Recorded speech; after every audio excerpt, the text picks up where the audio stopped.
सोचो कि तुम एक ऐसी दुनिया में रहते हो जहाँ पे मैजिक सब कुछ है और तुम्हें उस दुनिया का सबसे पावरफुल इंसान बनना है जिसे कहते हैं विजर्ड किंग। लेकिन इसमें बनने के लिए एक बहुत इंपॉर्टेंट रिक्वायरमेंट है जो कि होना चाहिए कि तुम्हारे अंदर सबसे ज्यादा मैजिक होना चाहिए और तुम सबसे स्ट्रांग होने चाहिए। लेकिन एक छोटी सी प्रॉब्लम हो गई है। ये प्रॉब्लम ये है कि तुम्हारे पास मैजिक बिल्कुल भी नहीं है और तुम एक लौते इंसान हो जिसके पास बिल्कुल भी मैजिक नहीं है इस पूरे दुनिया में। तो अब तुम विजर्ड किंग कैसे बनोगे? वेल, हमने लास्ट टाइम देखा था कि हमारा मेन कैरेक्टर आस्था ने डिस्ट्रॉय कर दिया था इस वर्ड वाले डीमन को। उसके बाद ये लोग गए थे वाटर किंगडम में। वहां जाके इनको मालूम पड़ा कि इन लोगों को एक बड़े डेविल को डिस्ट्रॉय करना पड़ेगा अगर इनको सारे के सारे डेविल्स के कर्सेस के बारे में जानना है। फिर उसके बाद हमारे सारे के सारे हीरोज ट्रेनिंग करने में लग गए थे। वेल, मैं आप लोग को एक चीज बोलना चाहता हूँ। मैंने पार्ट नंबर 16 में एक टेक्निकल डिफिकल्टी की वजह से बीच का थोड़ा पार्ट हमारे वो वीडियो में से निकल गया था, तो मैं उसको यहाँ पे कवर करने वाला हूँ। तो वो पार्ट में क्या होता है कि जब आस्था अपना अटैक करता है हमारे ये वर्ड डेविल के ऊपर तो उसकी बॉडी पूरी कट जाती है लेकिन सिर्फ उसका हार्ट बचता है अंदर। यहाँ पे पहले असल में हमारे लिक्ट ने अपने लाइट मैजिक से इसके ऊपर अटैक किया होता है और ये डीमन की पूरी बॉडी डिस्ट्रॉय हो चुकी होती है, लेकिन वहां पे सिर्फ उसका हार्ट बच जाता है। तो उसका जब हार्ट बचता है तो अपने आप से बोलता है हील, और जैसे ही वो हील बोलता है तो उसकी बॉडी हील होने लगती है। फिर इसके बाद मैंने एक पूरा एपिसोड गलती से स्किप कर दिया था क्योंकि वो मेरे रिकॉर्डिंग में ही कट गया था। मैंने ये पूरा बना के रखा था लेकिन वो हमारा एडिटिंग करते हुए स्किप हो गया था, तो मैं उसके बाद का पार्ट आप लोग को अभी एक्सप्लेन करता हूँ। फिर हमें अगले सीन में दिखाते हैं यहाँ पे हमारा इनविजिबल बॉय और तो और चेन बॉय, ये लोग भी इसके अंदर होते हैं और सरप्राइजिंगली इन लोग के ऊपर ये पर्पल स्लाइम अटैक नहीं कर रहा होता है क्योंकि इनको वो दिख ही नहीं रहा होता है। क्योंकि ये बात है कि पर्पल स्लाइम इन लोग के ना मैजिक को डिटेक्ट कर सकता है ना इनको देख सकता है, तो इसी वजह से ये लोग सेफ रहते हैं। लेकिन ये लोग अब तक स्टोरी में कर क्या रहे हैं? इनका काम ही क्या यहाँ पे? कुछ लोग कुछ तो डेफिनेटली होगा। उसके बाद हमें अगले सीन में दिखाते हैं कि सेकंड फ्लोर के सारे पर्पल बॉयज नीचे उतर गए होते हैं और ये सारे के सारे पर्पल स्लाइम ने इस वक्त यामी और तो और हमारे चार्लेट को छोड़ दिया होता है क्योंकि वो लोग वहां का एरिया खा के निकल गए होते हैं। तो ये दोनों मस्त उनके ब्लैक वाले ऑब से बाहर आते हैं और देखते हैं कि असल में क्या हो रहा है। और तभी यामी बोलता है कि मेरे को लगता है कि मैं इसको नहीं रोक पाऊंगा इतना दूर से, लेकिन मुझे ये पता है कि मेरा जो ब्लैक स्लैश है वो इस चीज को रोक सकता है। लेकिन उसने वो बड़े वाले अटैक को खाने के बाद भी कैसे जिंदा है ये वाला ब्लैक चीज? यार समझ में नहीं आ रहा कि ब्लैक बॉय के अंदर कितनी ताकत है। और तभी हमें अगले सीन में दिखाते हैं कि आस्था अपने स्वॉर्ड को लेके रेडी रहता है और उसके स्वॉर्ड से बहुत सारा ब्लैक ऑरा निकलता है। तो हमारा ब्लैक बॉय उसके ऊपर उसके स्पीयर को फेंक के मारता है लेकिन आस्था उसके स्पीयर को तोड़ देता है। तो ये देखने के बाद हमारा महोदय बोलता है कि ये बंदा जो स्वॉर्ड यूज कर रहा है वो सेम टू सेम लिक्ट के जैसा है। तो हमारी नेरो उसको एक्सप्लेनेशन देती है, बोलती है कि सर ये जो स्वॉर्ड है ना ये किसी और डेविल के पास से है और इसके अंदर एक एंटी मैजिक वाली ताकत है। तो वो बोलता है अच्छा ऐसी बात है। फिर जैसे ही आस्था ने ये ब्लैक बॉय का स्पीयर तोड़ दिया होता है तो ब्लैक बॉय को गुस्सा आता है और वो 2-3 नए स्पेल पड़ता है और इसी वजह से यहाँ पे और बहुत सारे स्लाइम आ गए होते हैं और उसके अंदर से निकलते हैं बहुत सारे अजीब से कीड़े टाइप के मॉन्स्टर। और ये वाला सीन ना मुझे थोड़ा सा बजर की याद दिला रहा था। ऑफ कोर्स बजर तो इसके बहुत ऊपर है लेकिन ये सीन को देख के मुझे बजर की थोड़ी बहुत याद आ गई थी। और आस्था इन सब के बीच में अटका हुआ रहता है, ये प्रॉपर हेल के जैसा दिखता है बजर के अंदर का। और ये सारे के सारे पर्पल बॉयज आस्था के ऊपर अटैक करना स्टार्ट करते हैं लेकिन तभी हमारे महोदय वहां पे आते हैं और वो आस्था को पकड़े वहां से लेके जाते हैं। लेकिन गलती से आस्था की जो ब्लैक स्वॉर्ड होती है उसकी पावर इतनी बढ़ गई होती है कि उसमें से एक ऑरा निकलता है और वो हमारे महोदय के ऊपर पड़ जाता है और महोदय उड़ के जाते हैं, दीवार में लग जाते हैं और वो बोलते हैं कि ये एंटी मैजिक ने मेरे मैजिक को चूस लिया है तो मैं कुछ टाइम तक मेरा मैजिक यूज नहीं कर सकता हूँ। तो हमें यहाँ पे ये तो समझ है कि आस्था अपने ये नए वाले स्वॉर्ड की पावर को यूज नहीं कर पा रहा है, वो उसके ऊपर कंट्रोल नहीं कर पा रहा है। मीनवाइल लिक्ट जो कि हमारा असल में पॉट्टी होता है वो और यूनो ये दोनों ही अपने अटैक्स यूज करके इस पर्पल स्लाइम को रोकने की कोशिश करते हैं लेकिन यहाँ पे इनका कुछ नहीं हो पाता है। तो महोदय अपना मल्टीपल अटैक यूज करके इसको रोकने की कोशिश करने की सोचते हैं लेकिन ये लोग बोलते हैं कि महोदय भी नहीं रोक पाएंगे इसको। तो फिर इसको रोकने के लिए हमारा पॉट्टी बोलता है कि मुझे वो ताकत वापस यूज करनी पड़ेगी। ऐसा बोल के वो अपने ब्लैक वाले आंख को चार्ज करता है और वो ब्लैक डीमन वाला अटैक यूज करता है और ये अटैक एक्चुअली यूजफुल होता है क्योंकि ये बात याद रखोगी पॉट्टी भी बीच में डीमन बन चुका था तो उसके अंदर डीमन की ताकत आ गई थी। मीनवाइल यूनो अपने ताकत को फोकस कर रहा होता है और आस्था तो भाई यहाँ पे इसके ऊपर कंट्रोल करने की कोशिश करता रहता है। और तभी यूनो बोलता है कि आस्था तुझे इतना टाइम क्यों लग रहा है? ऐसा बोल के वो अपने नए अटैक से जब हमला करता है इन सब के ऊपर तो उसका अटैक एक्चुअली काम करता है। तो ये देखने के बाद मुझे थोड़ा समझ में नहीं आया कि ऐसा कैसे हो गया, यूनो का अटैक कैसे काम कर रहा है। तभी हमें महोदय एक्सप्लेन करते हैं कि यूनो जो है वो असल में उसके अंदर लिक्ट और तो और उसकी बहन टेटिया इन दोनों के जो होने वाला बच्चा था उसकी आत्मा आ चुकी है। इस वजह से उसके अंदर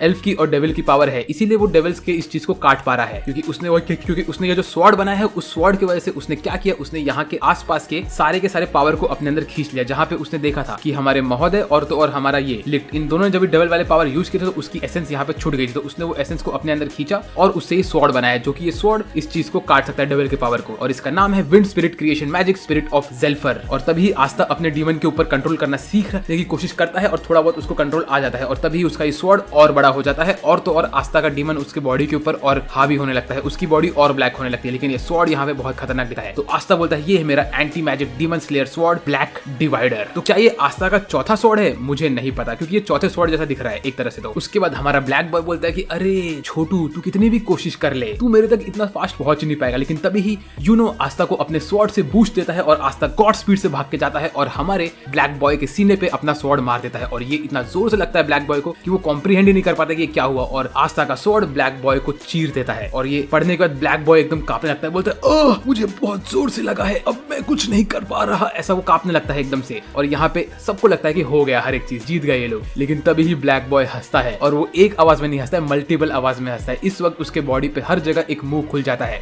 और वो बोलता है तुझे क्या लग रहा था कि तू हमें रोक पाएगा, हम लोग इतने आसानी से नहीं जाने वाले हैं बेटा। और ऐसे ही उसके सारे के सारे मुंह मल्टीपल स्पेल पढ़ने लगते हैं और फिर ऐसे ही एक पर्पल वाला स्नेक यहाँ पे आता है और वो आस्था के ऊपर अटैक करके उसे पीछे फेंक देता है। और इस सीन में तो ब्लैक बॉय बहुत ही ज्यादा खतरनाक दिखता है। इसके बॉडी के हर एक पार्ट पे एक एक मुंह खुल चुका होता है और ये हर एक मुंह अपने आप से ही बात करता रहता है, बोलता है कि अब हम तुझे नहीं छोड़ेंगे। तो क्या इसका ये मतलब है कि इसके सारे के सारे मुंह अभी वर्ड सोल मैजिक यूज कर सकते हैं, मतलब ये मल्टीपल अपने मैजिक्स एक साथ कास्ट कर सकता है। अब तो इसको हराना ऑलमोस्ट इम्पॉसिबल हो चुका है, मुझे ऐसा ही लग रहा है। उसके बाद यहाँ पे हर जगह पर्पल वाले स्लाइम और पर्पल वाले मॉन्स्टर्स आ जाते हैं क्योंकि ये बंदा बोलता ही रहता है। तो आस्था और यूनो टीम अप करते हैं और वापस से निकलते हैं इसके ऊपर अटैक करने के लिए। वो लोग आगे आगे बढ़ते रहते हैं और इन सब मॉन्स्टर्स को काटते रहते हैं, लेकिन आस्था पीछे छूटता रहता है और यूनो आगे आगे बढ़ता रहता है क्योंकि आस्था को ये नया पावर कंट्रोल करने में बहुत मुश्किल होती रहती है। उसने मल्टीपल मॉन्स्टर्स को तो काट लिया होता है लेकिन वो बहुत पीछे छूट गया होता है। और तभी हमारा लिफ्ट और महोदय वो लोग बोलते हैं कि ये सारे मॉन्स्टर्स नीचे बहुत तेजी से जा रहे हैं तो हमें जाके हमारे सब दोस्तों को बचाना पड़ेगा, ऐसा बोल के वो लोग आगे निकलते हैं। फिर हमें अगले सीन में दिखाते हैं कि यहाँ पे जैक द रीपर लड़ रहा होता है फाना के साथ, लेकिन तभी वो बोलता है कि अब मैं तुझे काटने वाला हूँ, लेकिन इनके ऊपर से गिरने लगते हैं सारे के सारे स्लाइम्स। तो ये लोग यहाँ से बच के निकलने की कोशिश करते हैं। तभी वहाँ पे आ जाता है छोटे वाले बाबा और मेमोसा। ये लोग यहाँ पे आके इन लोग को बोलते हैं यहाँ से फटाफट भागो और निकलो। मीनवेल हमें दिखाते हैं कि हमारी बड़ी बहन गोलन भी यहाँ पे होती है और वो भी यहाँ से बच के भागने की कोशिश करती रहती है इन सबको हराते हुए। वो बोलते हैं कि दुनिया में इतनी सारी टाइप की मैजिक है, अब तो मजा आ रहा है। और तो और चामी हमारे व्हाइट बॉय को लेके रखती है और उसको लेके भाग रही होती है। मीनवेल हमारा लायन बॉय भी अपने सैलेमेंडर के ऊपर उड़ के ऊपर जाने की कोशिश कर रहा होता है और वो बोलता है अरे ये चीज मुझे स्वॉलो कर लेगी तो हम कुछ नहीं कर पाएंगे। मीनवेल हमारा लिफ्ट और तो और महोदय दोनों ही उनका कॉम्बो स्पेल यूज करते हैं जो कि होता है demon dweller sword protecting light, और इसकी वजह से हर एक को महोदय की और तो और लिफ्ट की लाइट मिल जाती है, जिस वजह से उन लोग को ये पर्पल स्लाइम कुछ नहीं कर पाता है और ये लोग उससे बच के निकलते रहते हैं वहां से। तभी हमें ये मालूम पड़ता है कि ये सारे के सारे जो भी एल्फ्स है ये लोग असल में ये फाइट देख पा रहे हैं क्योंकि वो लोग कनेक्टेड है लिफ्ट के साथ, तो वो लोग लिफ्ट की आंखों के थ्रू ये फाइट को देख सकते हैं। तभी हमारा ब्लैक बॉय लिफ्ट के ऊपर हमला करते तो पॉटी यहाँ पे आता है और लिफ्ट को बचा लेता है। मीनवेल आस्था जो लड़ते रहते हैं और वो लोग आगे पीछे होते रहते हैं। तभी ये ब्लैक बॉय बोलता है कि तेरी स्वॉर्ड मेरे तक कभी नहीं पहुंच पाएगी क्योंकि तू कमजोर है। मीनवेल यामी बोलता है कि ओए चार्लेट की डुप्लीकेट, एक काम कर तू मुझे प्रोटेक्ट करती रहे और मुझे बता कि इनकी फाइट कहाँ चल रही है क्योंकि मैं यहाँ से मेरा अटैक करने वाला हूँ। ये मेरा होगा फाइनल अटैक जो कि इन लोग को हरा देगा, मुझे इसकी उम्मीद है। और यहाँ पे हमें दिखाते हैं कि आस्था और तो यूनो ये लोग भी अपने फाइनल अटैक के लिए रेडी होते हैं। मीनवेल नेरो अपने बैक स्टोरी को सोच रही होती है कैसे वो आस्था से मिली थी और कैसे आस्था को मिलने के बाद उसने ये सोचा था कि वो आस्था को यूज करेगी महोदय को रिवाइव करने के लिए, लेकिन जैसे ही उसने देखा कि आस्था ऐसा बंदा है तो उसने सोचा कि आस्था सबसे क्लोजेस्ट है अगला विज़र्ड किंग बनने के लिए, तो अभी वो आस्था की हेल्प करने वाली है। और आस्था आगे बढ़ रहा होता है इन सब मॉन्स्टर से लड़ते हुए। आस्था यूनो ऐसे ही इन सब मॉन्स्टर्स को काटते रहते हैं, आगे बढ़ते रहते हैं और वो लोग ऑलमोस्ट पहुंच गए होते हैं हमारे ब्लैक बॉय के पास जो कि इस वक्त एकदम खतरनाक फॉर्म में होता है। वो बोलता है कि ये एंटी मैजिक वाला बंदा तो बहुत पीछे है, ये मेरे तक कभी पहुंच नहीं पाएगा। लेकिन तभी ही आस्था ब्लैक बॉय के पीछे प्रकट होता है क्योंकि उसने एक मॉन्स्टर को काट के वहां पे स्मोक क्रिएट किया होता है और उसके थ्रू वो आगे बढ़ गया होता है। और यहाँ पे आस्था लेफ्ट से अटैक कर रहा होता है, यूनो राइट से अटैक कर रहा होता है। ये दोनों मिलकर अपना कॉम्बो अटैक मारने वाले होते हैं हमारे ब्लैक बॉय के ऊपर। ब्लैक बॉय बोलता है स्टॉप, लेकिन वो बोल ही नहीं पाता है कि उसके पहले ये दोनों कनेक्ट हो जाते हैं एक दूसरे के ऊपर। क्योंकि यहाँ पे क्या होता है, आस्था अपने एंटी मैजिक वाले स्वॉर्ड से यूनो के पावर को अपने पास खींच रहा होता है, इस वजह से वो दोनों की स्पीड 100 गुना ज्यादा फास्ट बढ़ जाती है और ये दोनों कनेक्ट कर लेते हैं अपने अटैक को। और ब्लैक बॉय यहाँ पे कुछ नहीं कर पाता है, वो चिल्लाता रहता है और बोलता रहता है कि स्टॉप स्टॉप, लेकिन कुछ नहीं होता है। उतने में ही आस्था की एनर्जी डाउन हो जाती है और आस्था नीचे गिरने लगता है। तो ब्लैक बॉय बोलता है आखिर तू नहीं रुका पाया ना मुझे। लेकिन यहाँ पे कुछ और भी होता रहता है। यामी अपने पूरे कॉन्सेंट्रेशन में होता है और उसने उसके ब्लैक स्वॉर्ड को पूरा चार्ज कर लिया होता है और यामी इतना फोकस रहता है कि उसके मुंह से पहली बार उसका सिगरेट गिर जाता है। तो आप लोग समझ लो कि यामी यहाँ पे कितना ज्यादा फोकस कर रहा है इसको हराने के लिए। यामी अपने स्टांस में आता है और वो अपने स्वॉर्ड से डायमेंशन स्लैश मारता है। याद रखो कि यामी कम से कम यहाँ से एक फ्लोर नीचे है, उसका स्लैश आता है ऊपर और एक सिंगल स्लैश में वो बोलता है डार्क क्लोक डायमेंशन स्लैश एंक्विनक्स। ये बोलने के बाद ये स्लैश फटाक से जाता है ऊपर और हमारे ब्लैक बॉय को काट देता है। ये अब तक का सबसे खतरनाक अटैक होता है ब्लैक बॉय के ऊपर। ब्लैक बॉय ने इसको एक्सपेक्ट ही नहीं किया होता है, उसकी बॉडी 2 पार्ट में कट जाती है पूरी और उसके हर मुंह से खून निकलने लगता है। ब्लैक बॉय बोलता है ये क्या हो गया, लेकिन तभी ही आस्था बोलता है अरे ये की तो कैप्टन यामी की है और ब्लैक बॉय के हर बॉडी से खून निकल के नीचे गिरने लगता है। ब्लैक बॉय बोलता है मैं तुम्हें नहीं छोड़ूंगा, लेकिन तभी आस्था नीचे गिरने लगता है क्योंकि अभी भी ब्लैक बॉय का दिल नहीं कटा होता है। उसी वक्त यहाँ पे आती है नेरो और वो अपना सीलिंग रिकवरी मैजिक यूज करती है जिसका नाम होता है ceiling recovery magic heavenly present फेंट ओमन। ये मैजिक यूज करके वो बोलती है कि आस्था तुम आगे बढ़ो, तुम ही हो अगले विज़र्ड किंग। मीनवेल आस्था अपने डीमन फॉर्म में आता है और इस वक्त तो फुल्ली चार्ज होता है। वो आगे बढ़ता है, अपने स्वॉर्ड को उठाता है और बोलता है कि मैं मेरे लिमिट्स को सरपास करूंगा। और ये सीन का जो एनिमेशन होता है यहाँ पे आस्था का डीमन उसके बॉडी से बाहर निकलने लगता है। ये ब्लैक एंड व्हाइट एनिमेशन मुझे बहुत पसंद है। वो सिंगल स्लैश में हमारे ब्लैक बॉय को पूरी तरह से काट देता है और उसका दिल भी चीर देता है। वो यहाँ पे जो ब्लैक बॉय कटता है और उसके दिल से ग्रीन कलर का खून निकलता है और इसी के साथ आस्था ने फाइनल ब्लो मार दिया होता है। तो अब मुझे लग रहा है कि शायद से ग्रीन ब्लैक बॉय मर चुका है, बट हम लोग श्योर नहीं हो सकते। ये बंदा कितनी बार भी मरने के बाद वापस से आया है। फिर इसी के साथ आस्था इस वर्ड डीमन को डिस्ट्रॉय कर देता है। वेल, आप लोगों ने ये पूरा एपिसोड पहले देख लिया होगा, फिर भी मैं इसका लिंक यहाँ दे देता हूँ डिस्क्रिप्शन में और तो और यहाँ आई कार्ड पे, और आप इसको देख सकते हो। वहाँ पे मिनट नंबर 35 के बाद का ये पूरा सीक्वेंस था जो मैंने अभी एक्सप्लेन किया। अब ये होने के बाद हम लोग जाते हैं हमारे रेगुलर वीडियो की तरफ। बाय द वे, अगर वीडियो में मजा आ रहा है तो सब्सक्राइब कर लो यार। हम लोग 1 लाख सब्सक्राइबर से बहुत करीब पहुंच चुके हैं, तो कर लो सब्सक्राइब। तो हमने लास्ट टाइम देखा था कि हमारे महोदय बोलते हैं कि अभी वो लोग करवाने वाले हैं हमारे सारे के सारे कैप्टन्स का फाइट। तो ये फाइट देखने के लिए तो मैं बहुत ही ज्यादा एक्साइटेड हूँ। तो हमें दिखाते हैं कि हमारे सारे के सारे हीरोज रेडी रहते हैं और सारे के सारे कैप्टन्स रेडी रहते हैं उनके बैटल ग्राउंड में, और हमारे किंग आके बोलते हैं कि अभी हम सारे के सारे मैजिक स्क्वाड्स के कैप्टन का फाइट करवाने वाले हैं। और ये चीज हर जगह पे ब्रॉडकास्ट हो रहा होता है हमारे मशरूम बॉय के टैलेंट की वजह से। और हमारे जो पहला टीम होता है उसमें होता है हमारा प्रिंगल्स बॉय, चोटी वाले बाबा, हमारा सबका फेवरेट यामी और तो और जैक द रीपर। और दूसरी टीम में होते हैं ऑफ कोर्स हमारा छपरी बॉय, सबका फेवरेट लायन बॉय, सबकी फेवरेट गर्ल चार्लोट और तो और हमारी स्लीपिंग ब्यूटी। तो इन दोनों टीम के बीच में अब लड़ाई होने वाली है और एक एक टीम में 4-4 लोग हैं। ऑफ कोर्स इसके रूल्स भी सेम वही रहेंगे कि इन लोग को एनिमी टीम का क्रिस्टल डिस्ट्रॉय करना है और जो भी टीम पहले क्रिस्टल डिस्ट्रॉय कर देगी वो टीम जीत जाएगी। अब हम सब ये सोच रहे हैं कि लक कहाँ पे है, हमारा व्हाइट लक। वेल, हमारा व्हाइट लक इस वक्त अभी भी वो हमारी अडल्ट चामी के सपने देख रहा है और वो पूरी तरह से बेहोश है, तो इसीलिए वो इसके ऊपर एंट्री नहीं ले सकता है। और हमारा जो किंग है उसके बगल में बैठे हुए हैं हमारे नकली महोदय जो कि होते हैं हमारे डॉक्टर, और हमारे असली महोदय दूर से ये सब देख रहे होते हैं। वेल, इसी के साथ इनकी फाइट स्टार्ट हो जाती है और तभी हमें दिखाते कि हमारे सारे के सारे हीरोज अपने अपने स्क्वाड से देख रहे होते हैं हमारे मैजिक नाइट्स कैप्टन की फाइट। हर एक एकदम एक्साइटेड होता है, यहाँ तक कि हर एक विलेज में पूरे के पूरे किंगडम में ये फाइट चल रही होती है और सब लोग इसका मजा उठा रहे होते हैं। और हमारा किंग बोरिंग सा स्पीच दे रहा होता है और हमारा व्हाइट लक ने असल में हमारी चामी का एक पेंटिंग बना के रखा होता है। डैम भाई, व्हाइट लक तो पूरी तरह से चामी के सपनों में गिरा हुआ है। वेल, इसके बाद फाइट स्टार्ट होती है और हमारा छपरी वो डायरेक्टली अपना ट्री मैजिक का अटैक यूज करता है और वो हमारे चोटी वाले बाबा के ऊपर हमला करता है, लेकिन चोटी वाले बाबा अपने शील्ड मैजिक को लगाते हैं और वहीं पे वो रोक देते हैं उसके अटैक को और अपने क्रिस्टल को बचा लेते हैं। तभी हमें दिखाते हैं कि प्रिंगल्स बॉय हमला करना स्टार्ट करता है और हमारा आस्था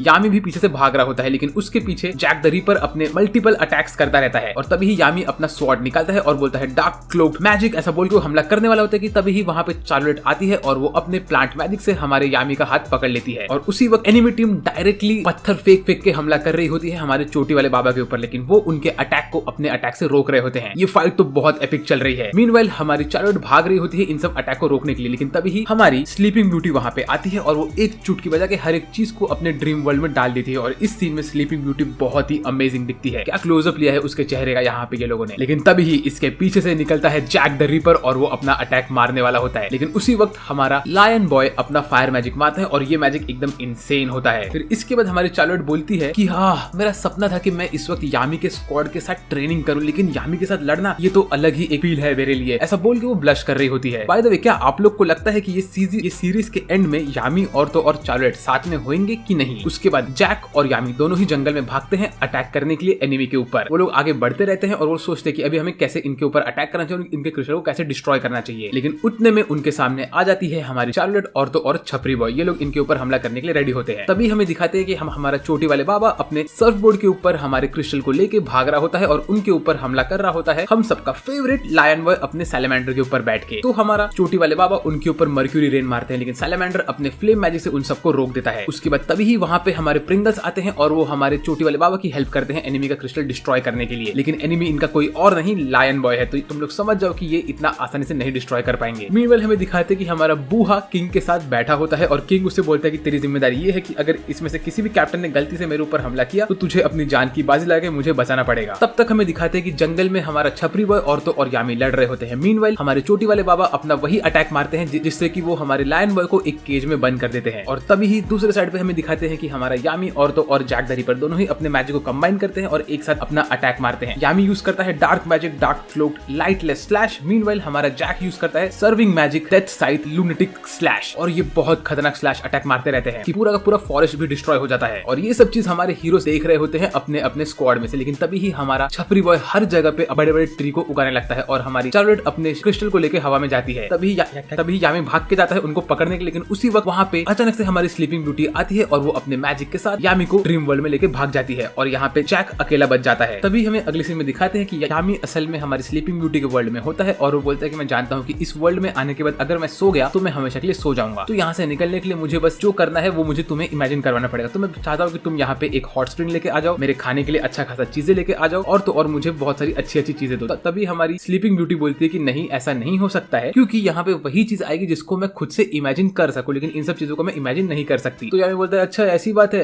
ठीक है तो एक एग्जिट डोर बना दो। तो तभी वहाँ पे एक एग्जिट डोर बन जाता है और यामी उसके थ्रू निकलने वाला होता है कि तभी हमारी स्लीपिंग ब्यूटी उस डोर को एक रोल डोर बना के यामी के ऊपर अटैक करती है और वो बोलती है कि तुमको पता है कि मेरे जो बॉडी डबल एल्फ था वो इस जगह के ऊपर इतना अच्छे से कंट्रोल नहीं कर पा रही थी, लेकिन मैं इधर एक इंसेन लेवल पे हूँ, तो तुम टेंशन मत लो। तो यामी फटाफट उसके चीजों के ऊपर से कूद कूद के भागता रहता है क्योंकि उसके सामने हमारी स्लीपिंग ब्यूटी ने एक और यामी को खड़ा कर दिया होता है और यहाँ पे अभी दो यामी लड़ रहे होते हैं एक दूसरे से और अभी यामी वर्सेस यामी की फाइट हो रही होती है। मीनवाइल जैक यहाँ पे हमारे छपरी बॉय के अटैक को डॉज कर रहा होता है और उसके बगल में चार्लोट मस्त आराम से चल रही होती है और इस दूसरी तरफ पे हमारा लायन बॉय हमारे चोटी वाले बाबा के अटैक के ऊपर अपना अटैक मार रहा होता है, लेकिन वो कुछ नहीं कर पाता है क्योंकि चोटी वाले बाबा का शील्ड जब टूट रहा होता है वापस से वो रिपेयर हो जाता है। और तभी ही क्रिम्सन लायन के सारे बंदे देख के सोच रहे होते कि हमारा लायन बॉय बाहर कैसे निकलेगा। तो उसी वक्त लायन बॉय एक बहुत बड़ा सा फ्लेम मारता है और वो पूरे पानी वाले एरिया को एकदम स्टीम में कन्वर्ट कर देता है और वो इसी का फायदा उठा के वहां से निकल लेता है और उसके इस अटैक से हमारे चोटी वाले बाबा के क्रिस्टल के ऊपर हल्का सा स्क्रैच पड़ जाता है और लायन बॉय गुस्से में चल के आगे आ रहा होता है। वो बोल रहा होता है कि तुम्हें क्या लगता है कि मैं तुमसे हार जाऊंगा। मीनवाइल हमें दिखाते हैं कि हमारे जैक के ऊपर हमला हो गया होता है और जैक बहुत दूर से उड़ के नीचे गिरता है और तभी ही छपरी बॉय उसके ऊपर एक सीड मार के जैक को एक ट्री में कन्वर्ट कर देता है। मीनवाइल हमारे यामी ने भी उसके बॉडी डबल को हरा दिया होता है और वो बोलता है कि अरे स्लीपिंग ब्यूटी तुम क्या कर रही हो। उतने में स्लीपिंग ब्यूटी मल्टीपल यामी को यहाँ पे समन करती है और अब यामी को एक साथ हजारों यामी से लड़ना पड़ रहा होता है और यामी एकदम नींद में भी आ रहा होता है। मीनवाइल हमें दिखाते हैं कि हमारा सैलामेंडर धड़ाधड़ हमला करता है हमारे चोटी वाले बाबा के ऊपर, तो तभी ही प्रिंगल्स बॉय वहाँ पे आके उनको बचाते हैं। फिर उसके बाद चोटी वाले बाबा अपना नेक्स्ट अटैक मारते हैं और वो पेड़ को तोड़ने लगते हैं। उतने में वहाँ पे बहुत बड़े बड़े अटैक होने लगते हैं और तभी ही एक बहुत बड़ा सा फायरबॉल ऊपर से नीचे गिर रहा होता है, तो उसको हमारा जैक द रीपर आके तोड़ देता है। तो इसका ये मतलब है कि जैक द रीपर खत्म नहीं हुआ है। उतने में यामी बोलता है कि बस अब बहुत हो गया, अब मैं इस चीज को खत्म करने वाला हूँ। ऐसा बोल के वो अपना डायमेंशन लेस स्लैश मारने वाला होता है और ये चीज को सब लोग नीचे से देख रहे होते हैं। वो लोग अपने अटैक को रेडी होते हैं करने के लिए और वो लोग एक बड़ा सा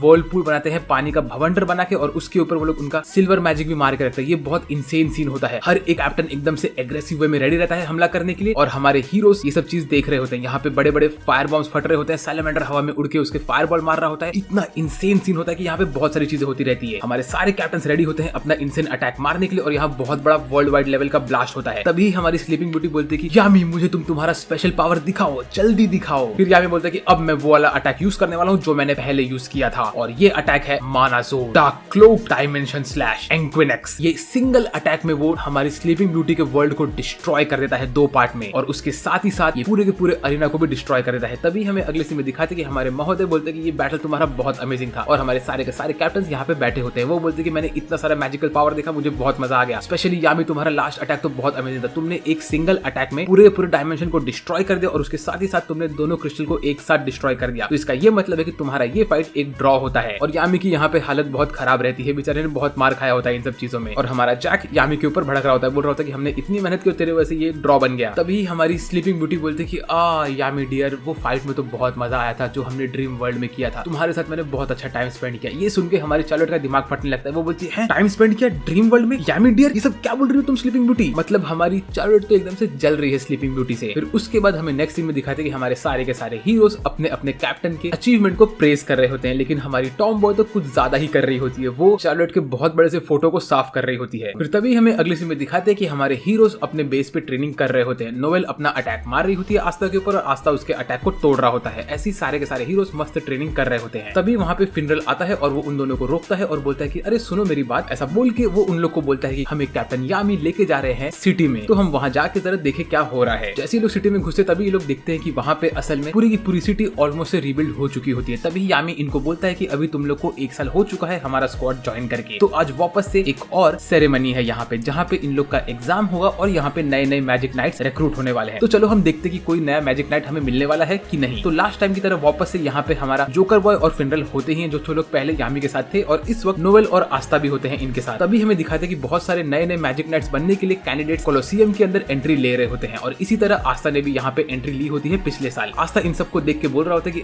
पुरानी यादें ताजा हो गई मेरे आंखों में। अच्छा है कि मिडनाइट सन वाले लोगों ने ये सब जिस चीज को डिस्ट्रॉय किया था वो सब ठीक हो चुका है और हम लोग टाइम पे ये इवेंट को वापस से ऑर्गेनाइज कर पा रहे हैं। तो आस्था बोलता है कि नोवेल देखो हमें 1 साल हो चुका है यहाँ पे आए और ये दुनिया बिल्कुल भी चेंज नहीं हुई है। तभी नोवेल सोचती है कोई ना कोई लड़की यहाँ पे आएगी और वो नोवेल को बोलेगी मिस नोवेल मुझे आपके जैसा बनना है तो आप मेरी हेल्प करिए ना। ऐसा सोच के नोवेल फैंटेसाइज करती रहती है। लेकिन तभी वहाँ पे ये एंटी मैजिक बर्ड्स आते हैं और वो एक बच्चे को घेरने लगते हैं। तो नोवेल बोलती है देखो आस्था यहाँ पे कितनी सारी एंटी मैजिक बर्ड्स इस बच्चे को घेर रही है। लेकिन तभी हमें मालूम पड़ता है कि यहाँ की सारी बर्ड्स असल में आस्था को घेर रही होती है। तो ये जो एंटी मैजिक बर्ड्स होती है ये लोग उसके पास जाते हैं जिसके अंदर माना सबसे कम होता है। एंड ऑफ कोर्स हम सबको पता है कि आस्था के पास 0 माना है। तो सब लोग ये देख के हंसने लगते हैं आस्था के ऊपर। फिर उसके बाद हमारी नोवेल के सामने आते हैं चोटी वाले बाबा और वो उसको बोलते हैं कि अच्छा नोवेल 1 साल हो चुका है तुम्हें भी यहाँ पे आए और तुम जब से ब्लैक बुल्स की एक मेंबर बन गई हो तुमने उतने टाइम में अपने आप को बहुत इंप्रूव किया है और मैं तुमसे बहुत प्राउड फील कर रहा हूँ। तो ये सुन के नोवेल बोलती है थैंक यू सो मच बड़े भाई। उसके बाद हमारा चोटी वाले बाबा वहां से निकलते रहते हैं और बोलते हैं कि नोवेल तुम बहुत स्ट्रांग हो चुकी हो और तुम और स्ट्रांग होने वाली हो मुझे पता है। लेकिन आस्था बेचारा यहाँ पे इन सब चिड़ियाओं को उड़ा रहा होता है। तभी हमें दिखाते हैं कि सारे के सारे कैप्टन आके बैठ गए होते हैं उनकी सीट पे क्योंकि वो लोग रिक्रूट करने के लिए बैठे होते हैं नए मेजेस को। और यहाँ पे सब कैप्टन को देख के सब लोग के कैंडिडेट्स के हार्ट बीट बढ़ने लगते हैं। तभी हमारे छपरी बॉय आगे आते हैं और वो बोलते हैं अब तुम्हारा पहला वाला एग्जामिनेशन स्टार्ट होगा। मैं हूँ कैप्टन विलियम वेंजेंस और मैं तुम लोग का एग्जाम कंडक्ट करने वाला हूँ। ऐसा बोल के वो नॉर्मल सा भाषण देते हैं और उसके बाद वो उनके ट्री को समन करते हैं और उसमें से वो देते हैं सब लोग को एक झाड़ू उड़ने के लिए। और ये झाड़ू देख के आस्था को उसका पहले वाला फ्लैशबैक आता है कि कैसे वो इस झाड़ू के ऊपर बिल्कुल भी उड़ नहीं पाया था। और नोवेल उसका मजाक उड़ाती है बोलते कि तुम तो कितने यूजलेस है लास्ट टाइम। फिर ऐसे ही आस्था अपना सारा का सारा पहले का फ्लैशबैक याद करते ही कैसे उसने पूरा एग्जाम कंप्लीट किया था और यामी ने उसको टीम के अंदर लिया था। फिर उसके बाद से आस्था ने कितने अपने आप को इंप्रूव किया वो तो बहुत ही अमेजिंग है। ऐसी आस्था और नोवेल एक दूसरे की बातें करते रहते हैं और तभी हमें दिखाते हैं नोवेल का अचीवमेंट कि नोवेल ने कितना कुछ अचीव किया इन सब टाइम में। वेल उसके बाद हमें दिखाते हैं कि नोवेल और आस्था ऐसी बात करते थे कि तभी वहाँ पे यूनो आता है। तो आस्था भाग के जाता है यूनो से बात करने के लिए और यूनो आस्था को थोड़ा बहुत भाव नहीं देके वहाँ से निकलने लगता है। तो आस्था यूनो को बोलता है ओए तू इतना शाना क्यों बन रहा है, तुझे तो पता ही है कि मैं डिमन किंग बनूंगा नहीं, मैं विज़र्ड किंग बनूंगा। तो यूनो बोलता है कि नहीं विज़र्ड किंग तुम नहीं मैं बनूंगा। और तभी हमें इन दोनों का भी एक छोटा सा फ्लैशबैक दिखाते हैं जहाँ पे ये लोग बच्चे रहते हैं और लड़ते रहते हैं और इन लोगों ने अपना विश किया होता है कि ये दोनों में से कौन विज़र्ड किंग बनेगा। फिर उसके बाद जब इनका पूरा कंपटीशन खत्म हो जाता है तो आस्था यामी से और हमारे जोकर बॉय से मिलता है और पूछता है क्या आपने अपनी टीम में किसी को रिक्रूट किया है। तो यामी बोलता है कि हाँ मैंने बहुत सारे स्ट्रॉन्ग लोग को देखा और उसमें से एक बंदे को मैं रिक्रूट कर रहा था लेकिन अनफॉर्चुनेटली दूसरी टीम मेंबर ने उसको रिक्रूट कर लिया। तो इस वक्त हमारे टीम में कोई भी नया बंदा नहीं है। फिर तभी हमें दिखाते हैं कि अगले सीन में हमारे महोदय अपने बच्चे वाले रूप में अपने ऊपर एक कपड़ा रख के पूरा फाइट देख रहे होते हैं। तो हमारा मशरूम बॉय बोलता है कि महोदय आप हमेशा यहाँ पे क्यों आ जाते हो, चलो आपको बहुत पेपर वर्क करना बाकी है। तो महोदय बोलते हैं कि मुझे तो इन सबको देखना ही है क्योंकि कई लोग हमारे किंगडम के फ्यूचर बनने वाले हैं। तो हमारा मशरूम बॉय बोलता है ठीक है। लेकिन तभी महोदय बोलते हैं क्या तुम्हें वो पर्पल स्नेक पसंद है जिसे खाने में बहुत मजा आता है, अगर तुम्हें खाना तो मैं तुम्हारे लेके आ सकता हूँ। तो मशरूम बॉय बोलता है नहीं मुझे ये सब चीज नहीं खाना। उसके बाद हमें अगले सीन में दिखाते हैं कि यूनो जब अपने बेस में जाता है तो तभी वहाँ पे छपरी बॉय आता है और वो बोलता है कि यूनो ये लो तुम्हारा पेंडेंट मेरे पास है, मुझे ये चेन बॉय ने ला के दिया था। तो यूनो बोलता है थैंक यू सो मच। और चेन बॉय कोई और बंदा नहीं वही है जिसने पहले एपिसोड में यूनो के ऊपर हमला किया था। फिर उसके बाद हमारे ब्लैक बुल्स के लोग अपने बेस में पहुंच जाते हैं और वहाँ पे जैसे ही वो लोग घुसते अंदर तो यहाँ बोलता है कि आज हम लोग पार्टी करने वाले क्योंकि हम लोग सेलिब्रेट करेंगे तुम लोग का 1 ईयर का एनिवर्सरी। तो उसके बाद वो लोग मस्त पार्टी वार्टी करते हैं, मजे से खाना वाना खाते हैं और खुश रहते हैं। फिर हमें अगले सीन में दिखाते हैं कि अगले दिन महोदय सारे के सारे कैप्टन को अपने रूम में बुलाते हैं और बोलते हैं कि आज हम बात करने वाले हैं कि हार्ट किंगडम में कौन कौन बंदे पार्टिसिपेट करेंगे उनकी ट्रेनिंग के लिए। उनका ट्रेनिंग बहुत इंपॉर्टेंट है और इसमें हम उन्हीं बंदों को भेजेंगे जिनको भेजने से बहुत ज्यादा इंप्रूवमेंट मिलेगा उन्हें। तो आप सब कैप्टन लोग मुझे बताओ कि आप लोग अपनी टीम में से किसको किसको नॉमिनेट करने वाले हो, क्योंकि हमें एक बहुत ही पावरफुल टीम बनानी है और हमें जाके हराना है स्पेड किंगडम के डेविल्स को। और ये बात ध्यान रखना कि हमें हार्ट किंगडम के स्पिरिट गार्डियंस ट्रेन करेंगे हमारे सबके सब कैंडिडेट्स को। तो तुम लोग मुझे बताओ किसे किसे भेजना है। तो हमारा यामी अपना हाथ खड़ा करता है और बोलता है कि मैं तो आस्था नेरो को डेफिनेटली भेजने वाला, क्योंकि वो लोग का तो पहले ही हार्ट किंगडम की क्वीन ने बोला है कि उनका वहां पे आना बहुत इंपॉर्टेंट है। तो वो लोग तो 100% जाने वाले क्योंकि उनके पास आर्केन लेवल का मैजिक है। लेकिन उनके साथ साथ मैं फिनरल, लक और नोवेल को भेजना चाहता हूँ। और नोवेल का नाम सुन के हमारे छोटी वाले बाबा हल्का सा टेंशन में आते हैं। तो हमारी स्लीपिंग ब्यूटी उनको बोलती है क्या हुआ बड़े भाई, क्या तुम अपनी छोटी बहन के बारे में सोच के टेंशन ले रहे हो। तो वो बोलता है मुझसे ऐसे बात मत करो। और तभी महोदय बोलते कि हाँ ये बात तो सही है, अगर हम नोवेल को भेजेंगे तो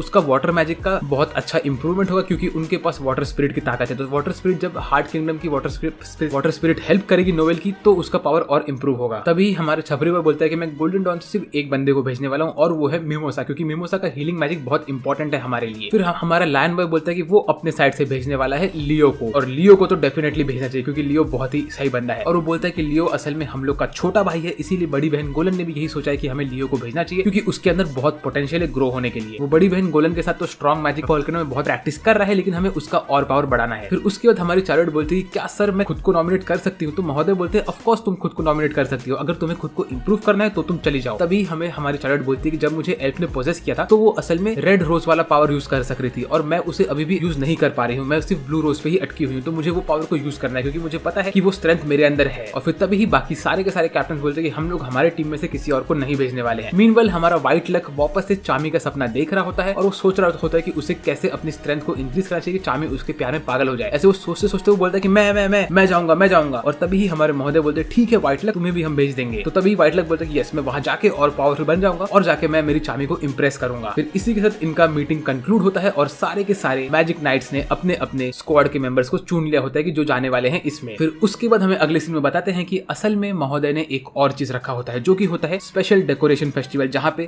कुछ मैजिक नाइट्स का लेवल अप होने वाला है। फिर हमें अगले सीन में दिखाते हैं यहाँ पे सारे के सारे कैप्टन खड़े होते हैं और उनके साथ किंग भी होता है और इनके साथ ऑफ कोर्स बूहा भी होता है। और बूहा एकदम से टेंशन में होता है, वो बोलता है कि सारे के सारे कैप्टन यहाँ पे है तो मुझे बहुत डर लग रहा है कि मैं कुछ गलती ना कर दूं। और तभी वो देखता है कि जैक द रिपर वहाँ पे होता है, तो बूहा कोशिश करता है कि जैक द रिपर उसे अपनी टीम में वापस से बुला ले, लेकिन जैक बोलता है कि नहीं बूहा, तुम यहाँ पे किंग के साथ रहो। फिर उसके बाद हमारा मशरूम बॉय बोलता है कि अभी मैं तुम लोग का रैंक अप की बात करने वाला हूँ। यहाँ पे 4 लोग होते हैं, एक होता है यूनो, दूसरा होता है लियो, तीसरी होती है हमारी मिमोसा और चौथी होती है हमारी टॉम बॉय। और ये चारों लोग का रैंक अप होने वाला होता है। तभी वो बोलता है कि 21 स्टार्स के साथ पहले रैंक अप होने वाला है हमारी टॉम बॉय का, जो कि है ब्लू रोज नाइट्स में से, और ये जाने वाली है 5th class senior magic night के लेवल पे, क्योंकि इसने पिछले फाइट में मदद की थी हमारे महोदय की उनको हील अप करने के लिए और उनकी जान बचाई, तो इसीलिए इसको अच्छा खासा रैंक अप मिल रहा है। तभी हमारा स्प्रिंगल्स बॉय बोलता है कि वाओ, इसका रैंक अप बहुत जल्दी हुआ, इसके 3 लेवल अप हो गए हैं। फिर उसके बाद हमारी टॉम बॉय फटाक से अपना मेडल लेके आती है और वो बोलती है कि मैं बहुत खुश हूँ कि मेरी बड़ी बहन अभी मुझसे खुश हो जाएगी, लेकिन तभी वो बोलती है कि मुझे कुछ भी करके यामी को बड़ी बहन से दूर करना पड़ेगा। ऐसी वो गुस्से में यामी की तरफ देख रही होती है, तो यामी बोलता है ओए चार्लोट, तेरी टीम मेंबर मेरी तरफ इतना गुस्से में क्यों देख रही है? तो जब चार्लोट देखती है तो वो बोलती है अरे इसकी तरफ गुस्से में क्यों देख रही है, क्या असल में टॉम बॉय को भी यामी पसंद है?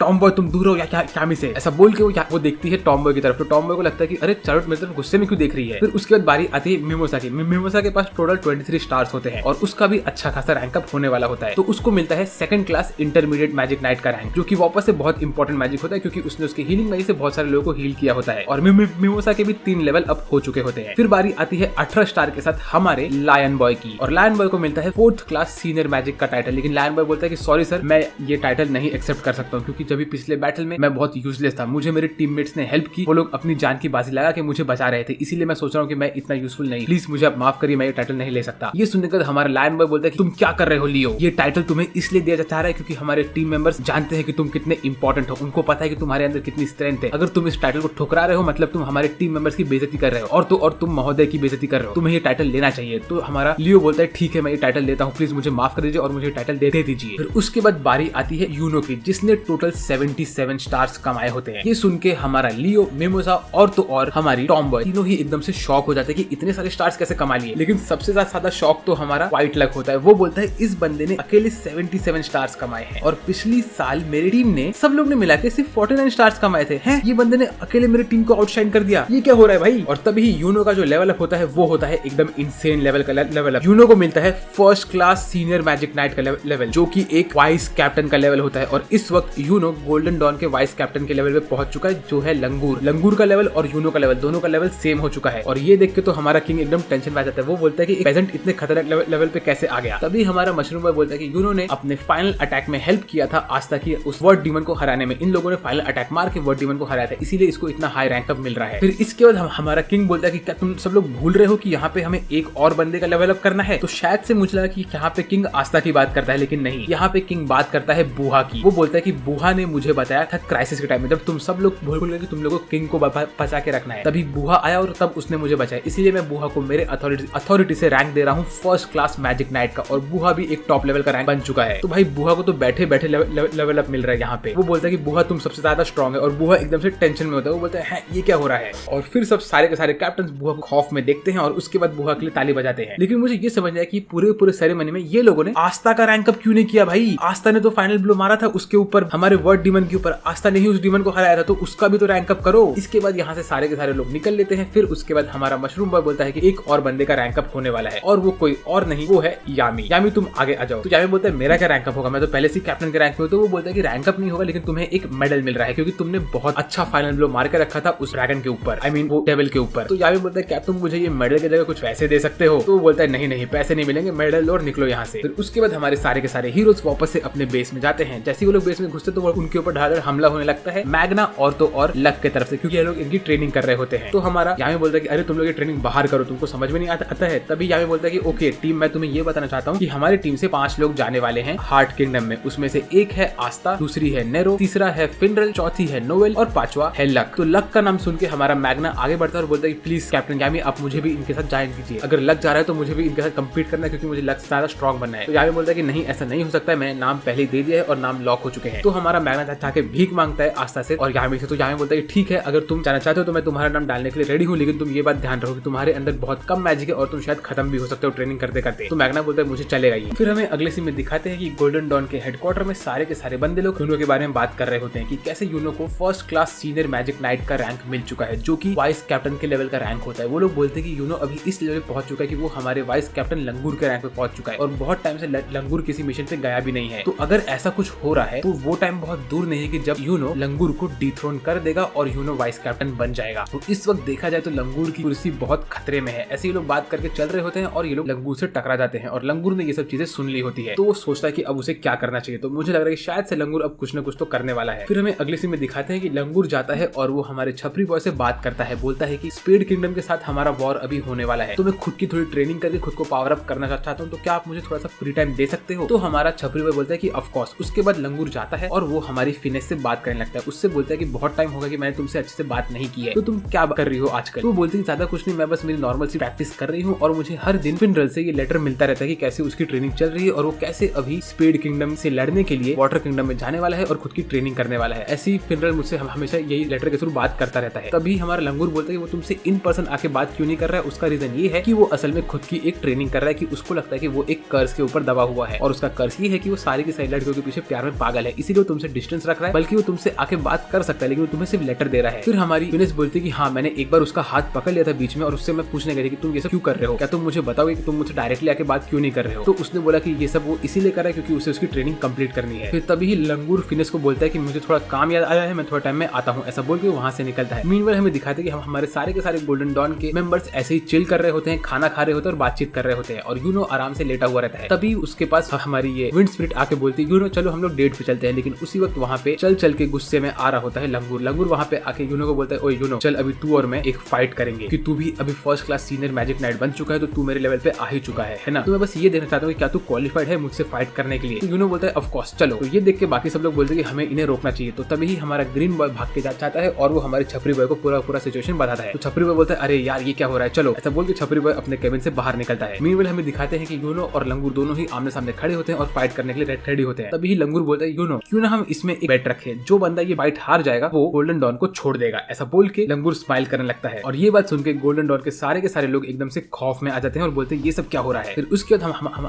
बाद हमारा छपरी बॉय इन सबको दूर से देख रहा होता है। मीनवाइल हमें दिखाते हैं कि लंगूर ने जब एक बार यूनो के सामने आस्था की बेइज्जती की थी तब से यूनो को लंगूर बिल्कुल भी पसंद नहीं था। और फिर यही बात लंगूर बोलता है कि तुमने मुझसे कहा था ना कि तुम्हें विज़र्ड किंग बनना है, तो विज़र्ड किंग बनने से पहले तुम्हें हमारे टीम का कैप्टन बनना पड़ेगा और कैप्टन बनने से पहले तुम्हें वाइस कैप्टन बनना पड़ेगा और वाइस कैप्टन इस वक्त मैं हूँ। तो अगर तुमने मुझे हरा दिया तो तुम वाइस कैप्टन बनने के एक स्टेप क्लोजर आ जाओगे। तो तुम्हारे लिए तो ये चीज बहुत सही होनी चाहिए है ना। तभी ही हमारा लंगूर अपना स्पेशल मैजिक मारता है यूनो के पीछे और पूरा एक बड़ा सा पत्थर डिस्ट्रॉय कर देता है। फिर यूनो बोलता है कि अरे ओए लंगूर चल अब हम फाइट स्टार्ट करते हैं। ऐसा बोल के यूनो हवा में कूदता है और वो अपने विंड ब्लेड मारता है लंगूर के ऊपर। लंगूर उन सबको अपने स्पेशल मैजिक से डिस्ट्रॉय करता है लेकिन उसमें से एक ब्लेड लंगूर के हल्का सा हाथ पे लग के निकल लेता है। तो फिर हमारा यूनो बोलता है कि लंगूर तू थोड़ा सीरियस होकर फाइट कर, मुझे पता है कि तू टाइम पास कर रहा है। तो लंगूर बोलता है अच्छा तुम्हें लग रहा है कि मैं टाइम पास कर रहा हूँ, ठीक है मैं जब इस तरह सीरियस होता हूँ। तो ये सुनने के बाद हमारा लंगूर अपना मेन अटैक यूज करता है जो उसने उसके एल्फ फॉर्म में यूज किया था, ये बड़े बड़े पर्पल वाले ऑब्स वाला अटैक। ये अटैक को चार्ज अप करता है और यूनो के ऊपर हमला करने वाला होता है। तो यूनो भी अपना spirit assimilation spirit dive activate करता है और वो अपने स्पिरिट फॉर्म में आ चुका होता है और इसमें यूनो एकदम खतरनाक दिखता है। तभी लंगूर यूनो के ऊपर सारे के सारे पर्पल बॉल्स फेंकता है और यूनो उन सबको माना जोन यूज करके डॉज करता रहता है। लेकिन इनका क्लैश इतना इफेक्टिव होता है कि हर जगह पे बड़े बड़े अटैक होने लगते हैं और फिर यूनो हमारे लंगूर के ऊपर अपना विंड मैजिक से अटैक करता है। लेकिन लंगूर के सामने उसका वो स्पेशल शील्ड आ जाता है जो कि उसके एल्फ फॉर्म में था। तभी लंगूर बोलता है जब से मैंने मेरे एल्फ फॉर्म के बाहर आया हूँ तभी मुझे फीलिंग आता है कि मैं वो सारे के सारे पावर अटैक्स यूज कर सकता हूँ, इसीलिए मैं उन सबको यूज कर रहा हूँ। फिर लंगूर बोलता है यूनो तुम कब तक इन सबको डॉज करोगे, तुम्हें जीतने के लिए मुझे हराना पड़ेगा। और तभी यूनो भाग के निकलता है और लंगूर के सारे अटैक को डॉज करते करते वो दूर से लंगूर के ऊपर अटैक करता है लेकिन लंगूर उसके अटैक को रोकता रहता है। फिर तभी लंगूर का एक अटैक यूनो के सर से उसके क्राउन को तोड़ देता है। फिर लंगूर अपना इंसेन अटैक मारता है यूनो के पीछे और यूनो भाग रहा होता है और वो अटैक उसका पीछा कर रहा होता है। तभी लंगूर बोलता है कि अब मैं इन सबको खत्म करने वाला हूँ। ऐसा बोल के लंगूर अपने सारे के सारे पर्पल बॉल्स को यूनो के ऊपर फेंकता है और यूनो पूरी तरह से अटैक में दब जाता है। लेकिन तभी हमें मालूम पड़ता है कि असल में ये अटैक यूनो के ऊपर नहीं पड़ा होता है, उसके आफ्टर इमेज के ऊपर पड़ा होता है और असली यूनो यूनो आता है लंगूर के पीछे अपना स्वॉर्ड लेके और लंगूर को मारने वाला होता है और वो बोलता है लंगूर तुम हार चुके हो। फिर इसी के साथ इनकी ये बैटल खत्म हो गई और लंगूर एकदम उदास होकर बैठा होता है। वो बोलता है कि अब तुम मुझ पे हंस सकते हो, मैं हार चुका हूँ और अब मैं टीम छोड़ के जाने वाला हूँ। तभी ही यूनो बोलता है कि तुमने ये बैटल स्टार्टिंग से सीरियसली क्यों नहीं लड़ा? अगर तुम स्टार्टिंग से सीरियस होते तो तुम मुझे आराम से हरा सकते थे और तुम पहले से ही सोचे थे ना कि तुम जानबूझ के हार जाओ ताकि तुम ये टीम को छोड़ के निकल जाओ। तो लंगूर बोलता है अच्छा तुम्हें मेरे प्लान के बारे में मालूम पड़ गया, मैंने ये सोचा था कि मैं तुमसे हार जाऊंगा और अपनी डिग्निटी लेके टीम को छोड़ दूंगा, लेकिन अब मैं जब तुमसे अपने फुल पावर में आके भी हार गया तो मुझे समझ गया कि मैं तुम्हारे लेवल पे नहीं हूँ। ऐसा बोल के बोलता है ठीक है मैं निकल रहा हूँ यहाँ से। लेकिन तभी यूनो बोलता है कि मैंने तो ऐसा कभी नहीं बोला कि हम लोग ये बैटल को करने वाले हैं और ये प्रॉमिस पूरा करने वाले हैं। तो लंगूर बोलता है नहीं मैंने ये चीज के बारे में सोच कर रखा था, इसीलिए मैं टीम छोड़ने वाला हूँ, मैं अपने वर्ड्स का पक्का हूँ। तभी यूनो बोलता है कि नहीं, अगर तुमने टीम को छोड़ दिया तो हमें बहुत बड़ा नुकसान हो जाएगा और उसके साथ ही साथ ना तुम और मैं बाद में वापस से एक बार फाइट करें जिसमें तुम पूरी तरह से अपने सारे के सारे स्ट्रेंथ को एक साथ यूज करो। तो ये सुन के लंगूर बोलता है ठीक है और वो आगे निकल लेता है। वो जाता है हमारे छपरी बॉय से बात करता है और उनको सॉरी बोलता है कि सॉरी मुझे माफ कर दीजिए कि मैंने आपको पूछे बगैर ये सब किया। तो छपरी बॉय बोलते हैं कि नहीं ये सब ठीक है, तुम्हें थोड़ा सा अपने मन की शांति चाहिए थी, है ना। उसके बाद हमें अगले सीन में दिखाते हैं कि हमारा लंगूर जाता है और बात करता है फिनेस से और बोलता है कि मैं अभी एक जर्नी पे जा रहा हूँ, इसीलिए मैं कुछ टाइम तक आपको नहीं दिखूंगा। तो बोलती है ठीक है लेकिन तुमने ये गोल्डन डॉन छोड़ तो नहीं दिया ना? तो बोलता है नहीं मैंने इसे नहीं छोड़ा, लेकिन मुझे मेरे भाई को हराना है और फिनरल। और तभी वहाँ पे फिनरल आ जाता है। तो बोलता है कि फिनरल मुझे तुम्हें हराना है और मुझे हमारे हाउस का कैप्टन बन के रहना है, मैं तुम्हें लेडी फिनेस का हाथ इतना आसानी से नहीं देने वाला हूँ। और हमारी फिनेस फिनरल को देख के तुरंत शर्माने लगती है। तो इसका ये तो मतलब पक्का है कि फिनेस डेफिनेटली फिनरल से प्यार करती है और वो फिनरल से ही शादी करना चाहती है। फिर उसके बाद लंगूर अपने ट्रिप पे निकल लेता है और तभी हमें अगले सीन में दिखाते हैं कि हमारा आस्था धड़ाधड़ खाना ठूस रहा होता है अपने आप को पावर अप करने के लिए और चामी उसको ट्रेनिंग दे रही होती है। मीनवेल नोवेल ने भी मजबूत खाना खा लिया होता है और वो पूरी तरह से थकी हुई रहती है, लेकिन हमारी चामी उसके सामने और खाना रखते हुए बोलते तुम लोग फटाफट ठूसो। तो सब लोग ठूस रहे होते हैं और तभी हमारा जोकर भाई बोलता है कि वो अभी स्क्वाड को छोड़ के जाने वाला है अपने घर पे कुछ टाइम ट्रेनिंग करने के लिए और खुद को पावर अप करने के लिए। तभी यहाँ पे मैग्ना और लक एंट्री लेते हैं और मैग्ना यामी से पूछता है कि क्या हुआ सर, क्या मुझे एंट्री मिल जाएगा हार्ट किंगडम में? तो फिर लक बोलता है कि हाँ बताइए। तभी यामी बोलता है कि हाँ तुम्हें एंट्री मिल जाएगी क्योंकि महोदय ने बोला कि एक और बंदे को यहाँ पे आने से कोई प्रॉब्लम नहीं है, तो मैग्ना तुम जाने वाले हो हार्ट किंगडम में। और ये सब सुन के मैग्ना बहुत खुश हो जाता है। तभी ही आस्था उनको बोलता है कि अब जब हम हार्ट किंगडम में जाएंगे तो हमें वहाँ का वो स्पेशल जूस पीने को मिलेगा जो कि बहुत टेस्टी होता है और जितना हम उसके अंदर अपना माना डालेंगे उतना ही वो मीठा बनता रहता है। लेकिन प्रॉब्लम ये है कि मुझे वो कड़वा लगता है क्योंकि मेरे पास माना ही नहीं है। तभी नोवेल बोलती है कि अरे तुम टेंशन क्यों ले रहे हो, लास्ट टाइम मैंने तुम्हें मेरा माना दिया था ना, तो इस बार मैं तुम्हें दूंगी। और ये सब चीज हमारी चामी सुन रही होती है। वो बोलती है स्पेशल जूस जो मैंने कभी नहीं पिया, अब तो मुझे भी हार्ट किंगडम में जाना ही पड़ेगा। तो अब मुझे लगता है कि चामी भी हार्ट किंगडम में घुसने वाली है। फिर उसके बाद यामी बोलता है कि अब तुम सब लोग रेडी हो जाओ, तुम्हें लड़ना रहेगा डेविल से और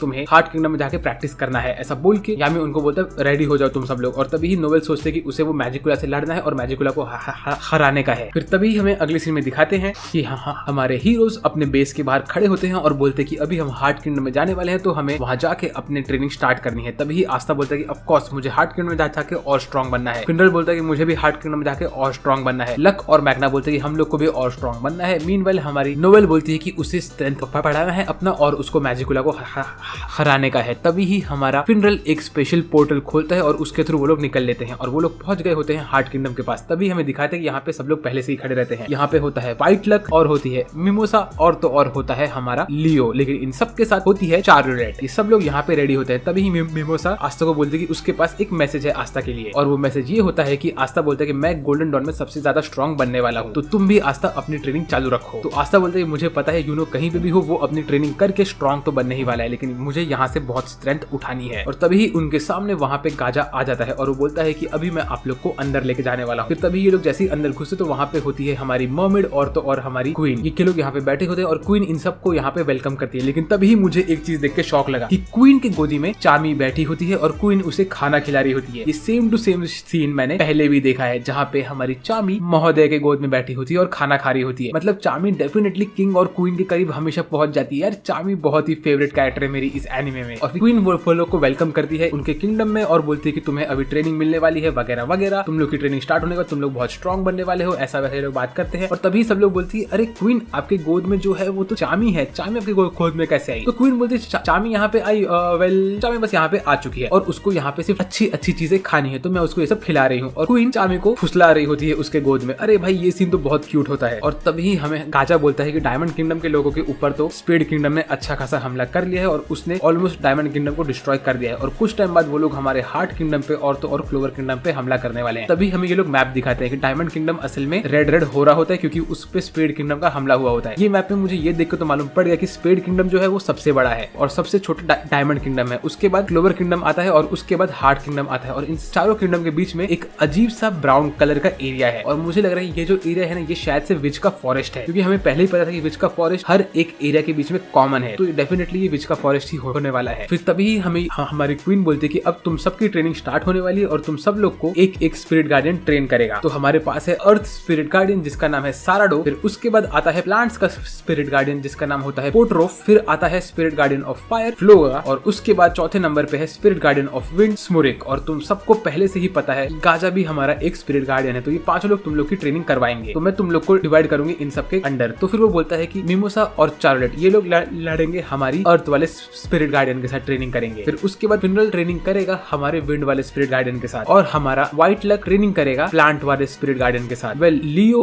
और मैग्ना वो लोग रहेंगे फायर वाले स्पिरिट गार्डियन के साथ क्योंकि वो लोग का फायर वाला एबिलिटी है। मीनवाइल लक को ट्रेनिंग मैं दूंगा, ऐसा हमारा गाजा बोलता है। लेकिन तभी ही आस्था बोलता है कि मैं किसके साथ ट्रेनिंग करूंगा। तो फिर गाजा बोलता है कि तुम्हारे अंदर बिल्कुल भी माना नहीं है तो तुम किसी भी स्पिरिट गार्डियन के साथ ट्रेनिंग नहीं कर सकते हो। तो ये सुन के आस्था का दिल टूट जाता है। वो बोलता है कि फिर तुमने मुझे यहाँ पे क्यों बुलाया। तो तभी वो बोलता है क्योंकि तुम्हारे पास आर्केन लेवल का मैजिक है तो तुम आर्केन स्टेज पे हो, इसीलिए तुम डायरेक्टली मेरे साथ फाइट करोगे और तभी मैं तुम्हारा स्ट्रेंथ मापूंगा और फिगर आउट करूंगा कि मैं तुम्हें कैसी ट्रेनिंग दे सकता हूँ। तो आस्था बोलता है ओके ठीक है। फिर वो बोलता है कि नेरो तुम ट्रेनिंग करोगी हमारी क्वीन के अंडर और तो और हमारी जो वाटर स्पिरिट है वो बोलती है कि वो ट्रेनिंग देगी नोवेल को। तो इतना तो मुझे समझ है कि नोवेल और नेरो इन लोग को तो परफेक्ट ट्रेनिंग मिलने वाली है, लेकिन चामी को कौन ट्रेनिंग देगा। चामी तो सिर्फ यहाँ पे खाने के लिए आई है। और तभी हमारा मैग्ना बोलता है कि गाजा क्या तुम मुझे ट्रेनिंग दे सकते हो तुम्हारे अंडर, क्योंकि मुझे लक के साथ ट्रेनिंग करना है और मुझे लक को हराने का है। तो गाजा बोलता है ठीक है इसमें मुझे कोई प्रॉब्लम नहीं। फिर वो बोलता है कि देखो मैंने तुम लोग को जो बोला तुम लोग सिर्फ उनके अंडर ही ट्रेनिंग करोगे ऐसा नहीं है, तुम लोग कुछ टाइम तुम्हारे पर्टिकुलर गार्डियन के अंडर ट्रेनिंग करोगे और उसके बाद तुम लोग का रोटेशन चलेगा ताकि तुम सब लोग नए नए गार्डियन के साथ नया नया चीजें सीख सको। फिर उसके बाद ये सब के सब लोग अपना ट्रेनिंग करने के लिए निकलते हैं। तभी हमें अगले सीन में दिखाते हैं कि आस्था लक और तो और मैग्ना ये तीनों लोग खड़े रहते हैं हमारे गाजा के सामने और आस्था बोलता है कि लक और मैग्ना इन दोनों का एट्रीब्यूट एकदम परफेक्ट है क्योंकि ये एकदम नेचुरल एट्रीब्यूट है, तो इन लोग का माना आपको एकदम अच्छे से यूज करने आना चाहिए। तभी गाजा बोलता है कि हाँ ये बात तो सही है लेकिन अभी तुम लोग को एक नया चीज सीखना है और वो है माना वर्ड्स यूज करना। अगर तुम लोग तुम्हारे माना के साथ वर्ड्स को क्रिएट कर सकते हो तो तुम लोग नई नई चीजें कर सकते हो। तो आस्था बोलता है ये क्या होता है। तभी ये बोलता है कि रुक जाओ मैं तुम्हें दिखाता हूँ। फिर वो एक मैजिकल स्पेल यूज करता है और उसके अंदर उसका माना वर्ड्स डालता है और बोलता है आस्था प्लीज तुम इसको डॉज कर दो। तो आस्था उसके अटैक को डॉज करता है लेकिन वो अटैक आस्था का पीछा करके आस्था के ऊपर अटैक करता है। तभी ही गाजा बोलता है कि देखो अगर तुम माना वर्ड्स तुम्हारे अटैक के अंदर डाल दो तो तुम तुम्हारे अटैक को नया नया कमांड दे सकते हो, जैसे कि तुम उसको बोल सकते हो कि तुम तुम्हारे एनिमी का पीछा करते रहो या तो तुम तुम्हारे एनिमी के पास जाके एकदम से बड़ा होकर फट जाना या तो तुम तुम्हारे एनिमी के पास जाने के पहले ही रुक जाना। तो ऐसे तुम तुम्हारे मैजिकल को कंट्रोल कर सकते हो। तो आस्था बोलता है ये तो नई चीज है, ये तो सीखने में बहुत मजा आएगा इन लोग को। मीनवेल हमें दिखाते हैं कि मिमोसा और तो और चार्लेट वो लोग हमारी अर्थ वाली बंदी के पास खड़े रहते हैं और उससे ट्रेनिंग कर रहे होते हैं। तभी अर्थ वाली बंदी अपना अटैक यूज करती है इन लोग के ऊपर और वो एकदम से अटैक को इनके पास पहुंचते ही रोक देती है। तो चार्लेट बोलते हैं कि आपका ये अटैक तो बहुत ही अमेजिंग है लेकिन ये सेम टू सेम अटैक मेरी टीम में भी एक मेंबर कर सकती है लेकिन उसका अटैक आपसे बहुत कम लेवल का है। फिर वो बोलते हैं कि आप मुझे बताइए हम लोग ऐसा अपने आप को कैसे लेवल अप कर सकते हैं। तो ये स्पिरिट गार्डियन बोलते हैं कि तुमको बूम करना है फिर स्विफ्ट करना है और स्वॉन करके हर एक चीज सीख लेना है। तो मिमोसा और चार्लेट बोलते हैं ये आप क्या बोल रही हो मुझे कुछ समझ में नहीं आया। तो वो बोलती है अरे तुम्हें बूम करना है स्विफ्ट करना है और स्वॉन करके सब कुछ समझ जाना है, तो ऐसे ही तुम तुम्हारे आसपास के सारे माना को अपने अंदर ले सकते हो। तो ये सुन के वापस ये दोनों बोलते हैं अरे ये क्या बात कर रही है हमें कुछ समझ में ही नहीं आ रहा है। तो वो बोलती है कि देखो तुम लोग अपने अटैक में सिर्फ अपना खुद का माना यूज करते हो, तुम लोग अपने आसपास के माना को यूटिलाइज करते ही नहीं हो, तुम्हें अपने आसपास के नेचुरल माना को भी यूटिलाइज करना चाहिए और अगर तुमने ऐसा करना सीख लिया तो तुम्हारे अटैक्स 10 गुना ज्यादा पावरफुल हो जाएंगे। मीनवेल हमें दिखाते हैं कि हमारा फिनरल खड़ा होता है इस व्हाइट गार्डियन के साथ जो कि विंड गार्डियन होता है और ये विंड गार्डियन भी एक पत्ते से गाना बजा रहा होता है। यार ये लोग पत्ते से गाना कैसे बजाते हैं, मैं कितना कंफ्यूज हो जा रही है चीज देख के। और वो हमारे फिनरल के ऊपर विंड वाला अटैक मारता रहता है। तो फिनरल बोलता है कि आप मेरी ट्रेनिंग स्टार्ट कराओगे। तो बोलता है कि ऑफ कोर्स। तभी वो फिनरल के ऊपर मल्टीपल विंड के एट्रीब्यूट्स लगा देता है और वो बोलता है कि मैं चाहता था कि मैं वो विंड स्पिरिट के साथ भी ट्रेनिंग कर पाऊं लेकिन वो तो उस बंदे के पास है जो बंदा यहाँ पे आया नहीं है अभी। तभी फिनरल अपने आपको बचाने के लिए अपना पोर्टल खोल के वहां से भाग जाता है लेकिन उसी वक्त फिनरल के ठीक सामने वापस से सारे के सारे विंड के ब्लेड्स रहते हैं और वो फिनरल के ऊपर पड़ने लगते हैं। तो फिनरल बोलता है तुम मुझे कैसी ट्रेनिंग दे रहे हो। तो हमारा ये विंडी बॉय बोलता है कि सुनो फिनरल तुम तुम्हारे स्पेशल मैजिक को यूज करते हो सिर्फ भागने के लिए और सपोर्ट देने के लिए बाकी लोग को, लेकिन अगर सोचो क्या हो कि तुम्हारे सारे के सारे सपोर्टर जो भी लोग हैं वो लोग डिस्ट्रॉय हो जाए और तुम अकेले बच जाओ तो तुम ऑफेंसिव अटैक कैसे करोगे। या तुम वेट करोगे कि वो लोग उठ के आए तुम्हारी हेल्प करने के लिए, नहीं तुम्हें खुद से ऑफेंसिव बनना पड़ेगा। फिर उसके बाद हमारा विंडी बॉय फिनरल के ऊपर एक और अटैक करता है और फिनरल जमीन पे गिर जाता है। फिर हमें अगले सीन में दिखाते हैं कि हमारा फायर बॉय खड़ा होता है लियो के साथ और बोलता है कि चलो लियो तुम मुझे तुम्हारा मैजिक दिखाओ कि तुम्हारे अंदर कितनी पावर है, तुम तुम्हारा 80% पावर यूज करो। तो हमारा लियो अपना flame magic spiral flames use करता है। तो ये देख के हमारा ये फायर बॉय बोलता है कि तुम्हारे पास तो अच्छी खासी ताकत है, तुम बहुत अच्छे स्ट्रॉन्ग बनने बनने वाले हो, अब मैं तुम्हें तुम्हारी ट्रेनिंग दे सकता हूँ। लेकिन तभी हमारा लियो बोलता है कि क्या मैं आपकी भी ताकत देख सकता हूँ? तो हम हमारा स्पिरिट गार्डियन बोलता है ठीक है, ऐसा बोल के वो उसकी ताकत यूज करता है। और ये देख के तो भाई लियो के तो हवा छूट जाते हैं। वो बोलता है कि आपके अंदर बहुत ताकत है और मैं खुश हूँ कि आप मुझे ट्रेनिंग देने वाले हो। फिर उसके बाद हमारा फायर बॉय बोलता है कि तुम्हारे अंदर मुझसे ज्यादा स्ट्रेंथ है, तुम मुझसे आगे तक निकल सकते हो, बस तुम्हें फोकस करना है। मीनवाइल हमें दिखाते हैं कि हमारा मैग्ना पूरा कॉन्सेंट्रेट कर रहा होता है और वो वर्ड्स क्रिएट कर रहा होता है, लेकिन वो कर नहीं पाता है। तभी गाजा बोलता है कि मैंने पहले सेंस कर था कि मैग्ना तुम बहुत वीक हो, तुम अभी तक स्टेज 5 पे हो और ये वर्ड्स क्रिएट करने के लिए तुम्हें कम से कम स्टेज 3 के ऊपर होना चाहिए, तो तुम्हारे लिए बहुत डिफिकल्ट होने वाला। तो ये सुन के मैग्ना का दिल टूटने लगता है। तभी वो देखता है कि उसके बगल में हमारा लक आराम से मल्टीपल वर्ड्स क्रिएट कर पा रहा होता है माना वाले, और ये देख के मैग्ना का और दिल टूटता है। तो मैग्ना बोलता है कि लगता है कि मैं कंप्लीटली यूजलेस हूं। ऐसा बोल के मैग्ना वहां से निकल लेता है और वो वापस से क्लोवर किंगडम में चला जाता है। तभी ही आस्था इसको रोकने की कोशिश करता है, लेकिन फिर लक इसको रोक देता है, बोलता है कि मत रुको उसको जाने दो वहां पे, ताकि वो अपने आप से अपनी ट्रेनिंग कर पाए। फिर उसके बाद हमें अगले सीन में दिखाते हैं कि हमारा गाजा लड़ने के लिए रेडी होता है आस्था से। मीनवेल हमें दिखाते हैं कि हमारा व्हाइट लक चल रहा होता है प्लांट बॉय के साथ, और वो प्लांट बॉय बोलता है कि देखो इस दुनिया में कितनी सारी चीजें हैं, यहाँ पे अर्थ का पावर है, वाटर का पावर है, विंड का पावर है, सनलाइट का पावर है, ये एरिया एकदम हर एक चीज से रिच है, तो तुम्हें इन सब में से अपने लिए माना अंदर खींचना चाहिए। ये सब सुन रहा होता है हमारा व्हाइट लक, और वो बोलता है कि देखो तुम्हें हार्ट किंगडम में अब तुम आ गए हो, तो तुम्हें माना वर्ड्स यूज करने आना चाहिए, ये यूज करोगे तो तुम्हारी पावर और इंक्रीज होगी। तभी वो उसके आसपास बहुत सारे ट्री को उगा देता है। ये सब हमारा व्हाइट लक देख के बोलता है वाओ ये तो बहुत अच्छी चीज है। फिर हमारा व्हाइट लक बैठ के मजे से ड्राइंग बनाने लगता है। तो हमारा ये बंदा बोलता है तुम्हारे पास तो बहुत माना है, लेकिन तुम क्या कर रहे हो, तुम पेंटिंग मत करो, तुम पेंटिंग के अंदर इन सब वर्ड्स को लगाओ। तो हमारा व्हाइट लक अपने पेंटिंग के अंदर वर्ड्स को लगाता है और उसकी पेंटिंग ग्लो करने लगती है। तो ये देख के प्लांट बॉय बोलता है वो तुम्हारे अंदर तो बहुत ताकत है यार, तुम तो बहुत आगे तक जाओगे। और तभी हमारा व्हाइट लक वहाँ पे पेड़ के ऊपर बहुत सारे फ्रूट्स बनाता है, और ये सब देख के चामी वहाँ पे आती है इन सब फ्रूट्स को खाने के लिए, और वो क्रैश होकर गिर जाती है नीचे। तो हमारा ये प्लांट बॉय बोलता है मुझे लगा कि तुम तो हमारी क्वीन लोरोपेचका की पेट हो, लेकिन तुम तो असली इंसान हो। तो फिर चामी बोलती है अरे मैं तो बस खाना खाने आ गई थी, क्योंकि मैं तुम्हारी क्वीन का सारा खाना खा लिया। तो ये बोलते हैं तुमने पूरे किंगडम का खाना खा लिया, अरे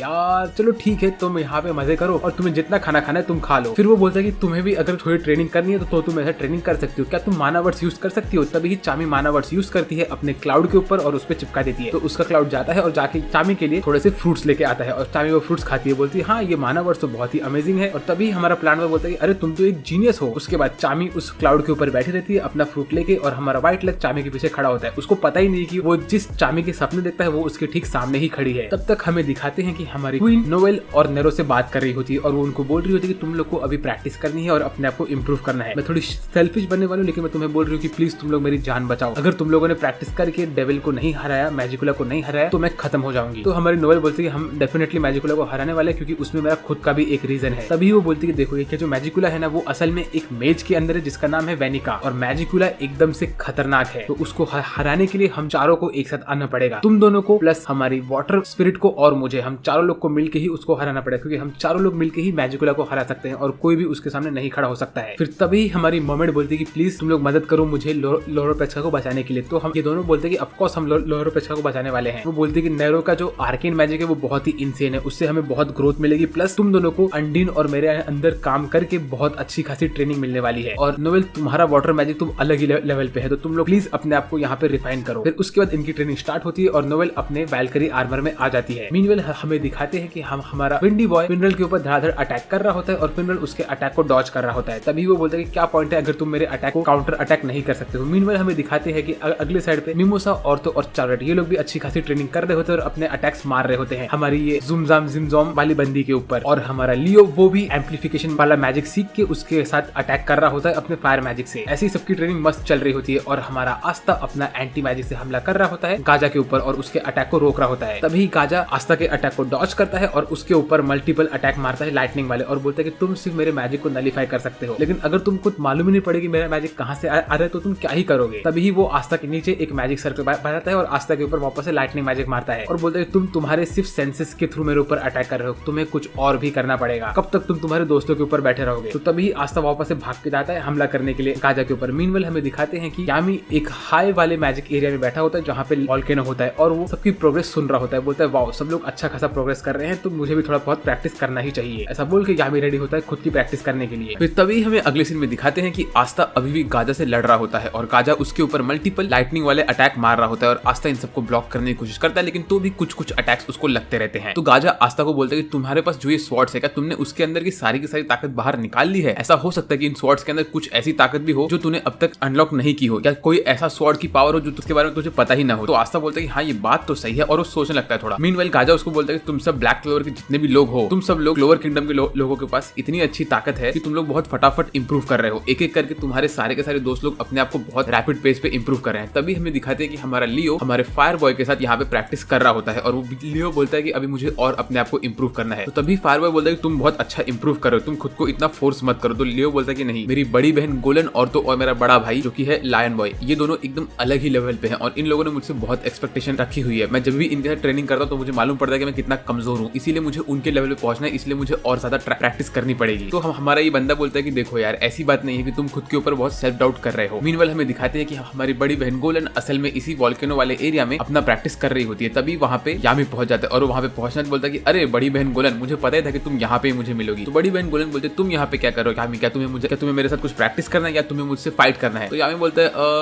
वेल मैं तो बस ये बोलना चाहता हूँ कि मैं थोड़ा वार्म अप करने की सोच रहा था, तो मैं क्या करूँ बताओ, चलो तुम और मैं लड़ ही लेते हैं। तो बड़ी बहन गोलन बोलती है फाइनली यामी मुझे तुमसे लड़ने का मौका मिल रहा है। तो यामी और बड़ी बहन गोलन दोनों ही लड़ने के लिए रेडी हो जाते हैं। उसका यामी बड़ी बहन गोलन को बोलता है कि मैंने एक ऐसी टेक्निक सीखी जो मैंने तुमसे सीखा है, उसका नाम है माना जोन, और ये वाली टेक्निक को मैंने अब तक सिर्फ 1 से 2 बार ही यूज किया है, और इसीलिए मुझे इस टेक्निक को और परफेक्ट बनाना है और इसके ऊपर और अच्छा कंट्रोल पाना है। तो बड़ी बहन गोलन बोलती है ठीक है चलो हम ट्राई करते हैं। फिर उसके बाद बड़ी बहन गोलन अपना पूरा बॉडी को फायर अप करती है, और उनके आसपास से आग निकलने लगता है, और वो रेडी हो जाती है फाइट करने के लिए। मीनवाइल यामी ने भी अपने बॉडी पे पूरा का पूरा की लगा के रखा होता है, और उसने पूरे माना कवर से अपने बॉडी को कवर करके रखा होता है ताकि वो ये स्ट्रॉन्ग मैजिक वाले एरिया में रह सके। लेकिन वो जैसे ही देखता है बड़ी बहन गोलन फुल ऑन फायर अप हो चुके हैं, तो वो बोलता है ठीक है बड़ी बहन गोलन मैं निकलता हूँ। लेकिन तभी बड़ी बहन गोलन बोलते कि नहीं नहीं नहीं, अब तुम नहीं जा सकते, अब तो हम फाइट करेंगे। तो यामी भी अपना स्वॉर्ड लेके रेडी हो जाता है, और बड़ी बहन गोलन उसके ऊपर अटैक करना स्टार्ट करती है। यामी अपने स्वॉर्ड से उसके अटैक को काट काट के निकल रहा होता है और डॉज करने की कोशिश करता है, लेकिन बड़ी बहन गोलन इतने मल्टीपल अटैक्स करती है यामी के पास टाइम बचता ही नहीं है। वो जैसे तैसे करके बड़ी बहन गोलन के अटैक्स को काटता है, लेकिन बड़ी बहन गोलन वहां पे आके अपना फिजिकल अटैक मारना स्टार्ट करते हैं। मीनवाइल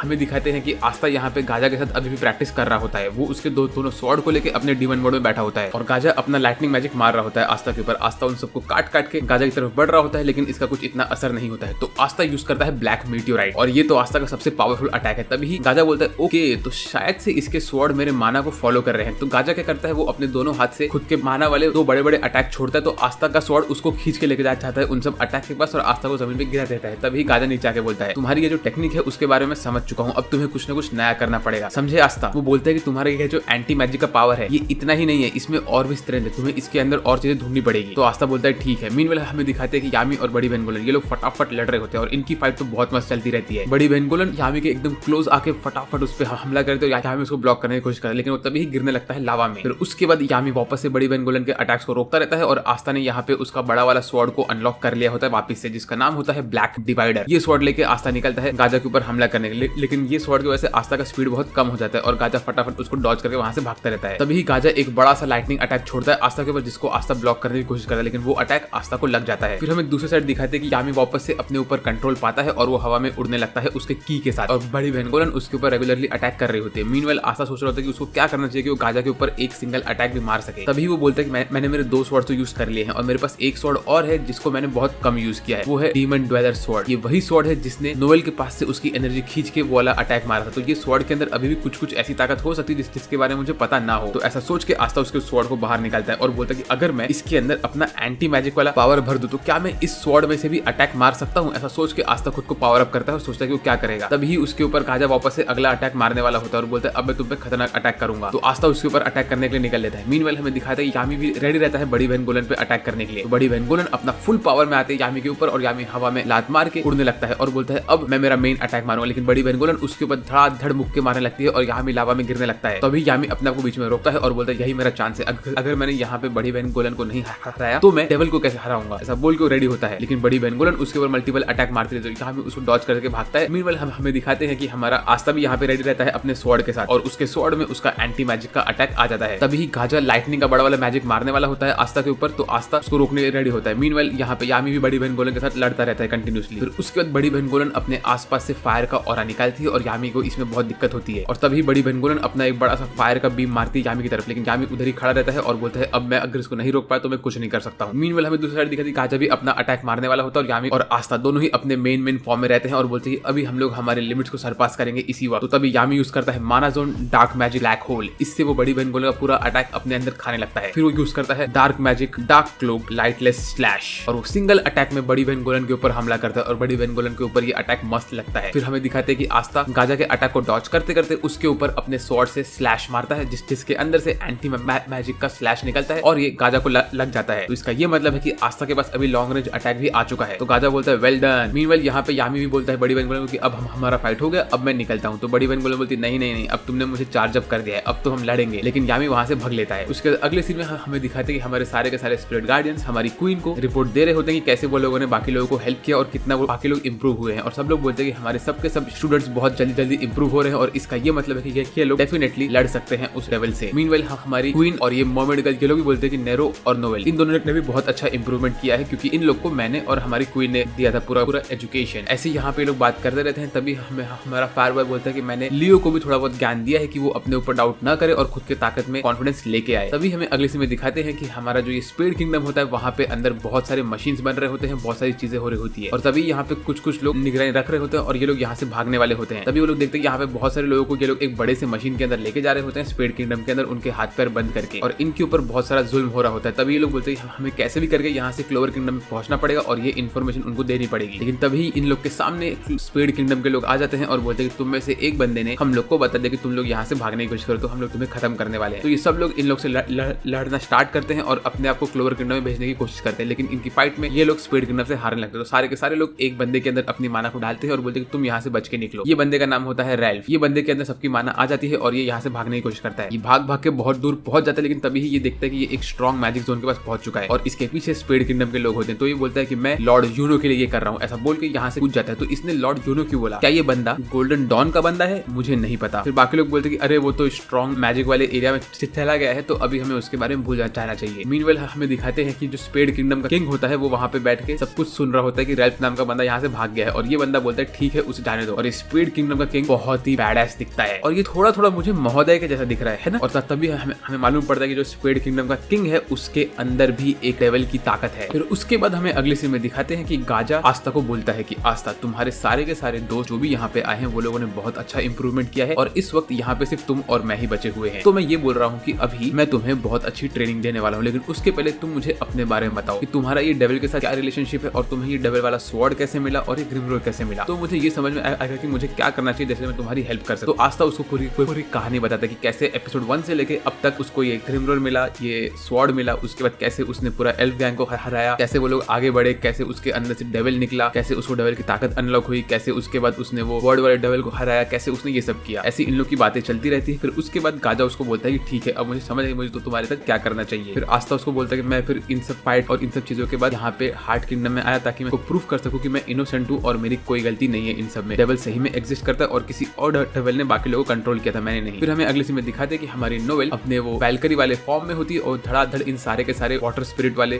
क्लोन्स को खत्म कर रही होती है और नोवेल बहुत ज्यादा स्ट्रॉन्ग हो चुकी होती है। ये उस लेवल पे आई होती है जिस लेवल पे आस्था था जब वो यहाँ पे पहली बार आया था और नोवेल इस सीन में बहुत ही ज्यादा बैडेस दिखती है और धड़ाधड़ सब क्लोन्स को खत्म कर रही होती है। तभी हम हमारी क्वीन और तो और हमारी मर्मेड दोनों ही नोवेल की तारीफ करते हैं और नोवेल बहुत खुश हो जाती है। उसके बाद हम हमारी क्वीन नोवेल को दिखाती है कैसे उसके सारे के सारे दोस्त लोग खुद को इंप्रूव कर रहे हैं और यहाँ तक कि जो लोग ब्लैक बुल्स में है वो लोग भी खुद को इंप्रूव कर रहे हैं उनके हेडक्वार्टर पे। और तभी हमें मालूम पड़ता है कि हमारा मैग्ना असल में वापस से ब्लैक बुल्स के हेडक्वार्टर पे चला गया होता है और वहां जाके वो सब लोग से बात करके खुद को ट्रेन कर रहा होता है। फिर उसके बाद अगले सीन में हमें दिखाते हैं कि आस्था और गाजा दोनों ही वापस से बैटलफील्ड में खड़े होते हैं और प्रैक्टिस कर रहे होते हैं। तो गाजा उसके ऊपर मल्टीपल लाइटनिंग अटैक मारता है तो आस्था उसके अटैक को डॉज करके वापस से उसके डीमन डुएलर स्वॉर्ड से एंटी मैजिक का स्लैश मारता है। लेकिन इस वक्त गाजा उसको डॉज करता है और बोलता है कि मेरे पे सेम ट्रिक बार बार नहीं चलने वाली है गधे। ऐसा बोल के वो आस्था के ऊपर हमला करता है और आस्था के सारे स्वॉर्ड जमीन पे गिर जाते हैं और आस्था भी हार चुका होता है। तभी वो खड़ा होता है और बोलता है कि अब तक मैं नहीं हारा हूं, ऐसा बोल के वापस से खड़ा होने लगता है। तो गाजा उसके ऊपर एक और वर्ड मैजिक यूज करता है और खतरनाक अटैक मारता है। लेकिन तभी आस्था बोलता है कि नहीं मैं ये कर सकता हूँ, ऐसा बोल के आस्था खड़ा होता है और उसके अंदर का डीमन वापस से बाहर निकलता है और ये वाला सीन बहुत ही सही होता है। आस्था का डीमन वापस से एक्टिवेट होता है और वो फटाक से नेक्स्ट अटैक में ही वो गाजा के अटैक को अपने बड़े वाले स्वॉर्ड से डिफ्लेक्ट करता है और गाजा शॉक हो जाता है। और तभी आस्था बोलता है कि ये कैसे हुआ, मेरे हाथ से तो मेरे स्वॉर्ड गिर चुके थे लेकिन वो अचानक से मेरे हाथ में वापस से कैसे आ गए, मैंने तो इसको उठाया भी नहीं। तभी गाजा बोलता है लगता है आस्था तुमने तुम्हारे अंदर की हिडन पावर को अनलॉक कर ही लिया है। तो उसके बाद आस्था फटाक से उड़ के जाता है और गाजा के ऊपर हमला करने की कोशिश करता है। तभी हमें वो लोग दिखाते हैं अगले सीन में कि आस्था के अंदर डेविल बोलता है अब तो बहुत मजा आ रहा है मुझे बाहर की दुनिया में, लगता है कि मुझे बाहर आना ही पड़ेगा, बहुत जल्दी मैं बाहर आने वाला हूँ। तो इसका ये मतलब है कि मोस्टली नेक्स्ट वाले पार्ट में आस्था के अंदर से उसका डेविल फाइनली बाहर आएगा और हमें आस्था का डेविल देखने का मौका मिल जाएगा। तो अब तो ये चीज बहुत एपिक होने वाली है। फिर हमें अगले सीन में दिखाते हैं कि स्पीड किंगडम में जो स्पीड किंगडम के लोग होते हैं वो लोग ये स्ट्रॉन्ग मैजिक रीजन वाले एरिया को क्रॉस कर रहे होते हैं और उसको क्रॉस करने के लिए वो लोग एक बड़े से मशीन में, जिसका नाम होता है एक आयरन फोर्ट्रेस, उसके अंदर वो लोग बैठ के इसको क्रॉस कर रहे होते हैं। तो ये जो मशीन होता है इसको पावर अप करने के लिए वो लोग उनके किंगडम के सब गरीब गरीब लोगों को यूज कर रहे होते हैं। उन लोग का वो लोग माना चूस रहे होते हैं और उनका माना चूसने से ये मशीन को फ्यूल मिल रहा होता है। तो तभी इसमें जो इनका कैप्टन होता है वो बोलता है कि हमारे स्पेड किंगडम के जितने भी ये छोटे मोटे लोग हैं इन लोग का सारा माना चूस लो और हमें कैसे भी करके इस स्ट्रॉन्ग मैजिक एरिया से बाहर लेके जाओ, चाहे तुम्हें तो तुम छोटे छोटे बच्चों का भी माना चूस लो, मुझे कोई फर्क नहीं पड़ता है। तो इससे तो मुझे ये समझ है कि जो स्पेड किंगडम के लोग हैं ना ये लोग डेफिनेटली 100% ईवल है, क्योंकि इन सबके पास मोस्टली डेविल की ताकत भी है। और अभी इसी के साथ प्रॉपर स्पेड किंगडम का फाइनल आर्क स्टार्ट होता है, तो इसको आप लोग बिल्कुल मिस मत करिए, क्योंकि ये ब्लैक क्लोवर का सबसे अमेजिंग आर्क होने वाला है। और तभी हमारी जो वाटर स्पिरिट होती है मर्मेड, वो अपने एक रूप से इस सब चीजों को देख रही होती है और वो ये सारी की सारी चीजें यहाँ पे बैठ के हमारी क्वीन को बता रही होती है। और यही सब चीज क्वीन हमारे सबके सब ब्लैक ये क्लोवर गैंग के लोगों को बता रही होती है। तो यहाँ पे हमें ये भी दिखाते हैं कि हमारे जो क्लोवर गैंग के लोग हैं सबका लुक्स चेंज हो चुका होता है। नोवेल ने अपना हेयर स्टाइल चेंज किया होता है और इस नए हेयर स्टाइल में नोवेल और ज्यादा क्यूट दिखती है। तभी ये लोग बोलते हैं कि जो स्पीड किंगडम के लोग हैं इन लोगों ने ऑलमोस्ट डायमंड किंगडम को तो पूरी तरह से कवर अप कर लिया है और अभी ये लोग हमारे हार्ट किंगडम में और तो और क्लोवर किंगडम में घुसने की कोशिश कर रहे हैं। मीनवेल हमें दिखाते हैं कि लक का भी पूरा लुक चेंज हो चुका होता है और सबसे ज्यादा लुक चेंज हुआ होता है हमारे लियो का। और ये नया वाला हेयर स्टाइल मुझे बिल्कुल पसंद नहीं आया लियो का पहले वाला हेयर स्टाइल ही अच्छा था, ये छोटे बाल में बिल्कुल भी उसको सूट नहीं हो रहे हैं और तो और उसका एक दांत भी ड्रैकुला के जैसे बाहर निकला हुआ है, ये मुझे इतना अच्छा नहीं लगा। बाय द वे आप लोगों को कैसा लगा ये सब? फिनरल का भी नया लुक थोड़ा डिफरेंट दिखता है, लेकिन मिमोसा का नया लुक बहुत ज्यादा क्यूट दिखता है, इसका नया हेयर स्टाइल मुझे बहुत पसंद आया। फिर उसके बाद हमारी क्वीन ये सारी की सारी चीजें इन लोगों को बता रही होती है कैसे स्पीड किंगडम के लोग उनके क्लैन के गरीब लोगों को यूज कर रहे होते हैं। और ये सब चीज सुन के आस्था फटाक से यहाँ से निकलता है उनके ऊपर अटैक करने के लिए। लेकिन ये सीन देख के मेरा दिमाग फट गया। पहली बात तो हम सबको पता है कि आस्था के अंदर मैजिक पावर बिल्कुल नहीं है, तो भी वो पता नहीं कैसे एक ब्रूम के ऊपर खड़ा होकर उड़ के निकला है कोई तो भी मैजिक पावर यूज करके। तो ये कैसे हुआ ये मुझे बिल्कुल नहीं पता और इन लोगों ने अभी तक हम लोग को आस्था का नया लुक नहीं दिखाया है। फिर हमें दिखाया कि आस्था एकदम गॉड स्पीड पे उड़ते हुए चाहता है और ये कैसे हो रहा है मुझे अभी भी नहीं पता। और हमारे बाकी के सब हीरोज बोलते हैं कि अभी हमें जाके आस्था की हेल्प करनी पड़ेगी। तभी हमें दिखाते हैं कि स्पेड किंगडम के लोग जो होते हैं वो लोग इन सब लोग का सारा माना चूस रहे होते हैं और बोलते हैं कि हम एक एक करके तुम्हारा माना चूस लेंगे और उस छोटी बच्ची का भी माना चूसेंगे। ऐसा ये देख के एक लड़की को बोलता है, तो लड़की बोलती है प्लीज ये छोटी बच्ची है तुम इसके साथ ऐसा मत करो। तो ये बंदा आगे बढ़ता है और बोलता है कि ये छोटी बच्ची तो क्या हो गया, लेकिन तू तो एक बड़ी लड़की है ना और चल मुझे तू पसंद आ गई है तो मैं तुझे अपने साथ रखूंगा। ऐसा बोल के वो इस लड़की को छेड़ने की कोशिश करता है और बोलता है कि तुम जैसे लो लेवल के लोग हमारे ही काम में आने वाले हो और तुम्हारा जी के कुछ फायदा नहीं है। ऐसा बोल के लोग इन लोग की बेइज्जती करते हैं। तभी हमें दिखाते हैं यहाँ पे बहुत सारे नॉर्मल से लोगों की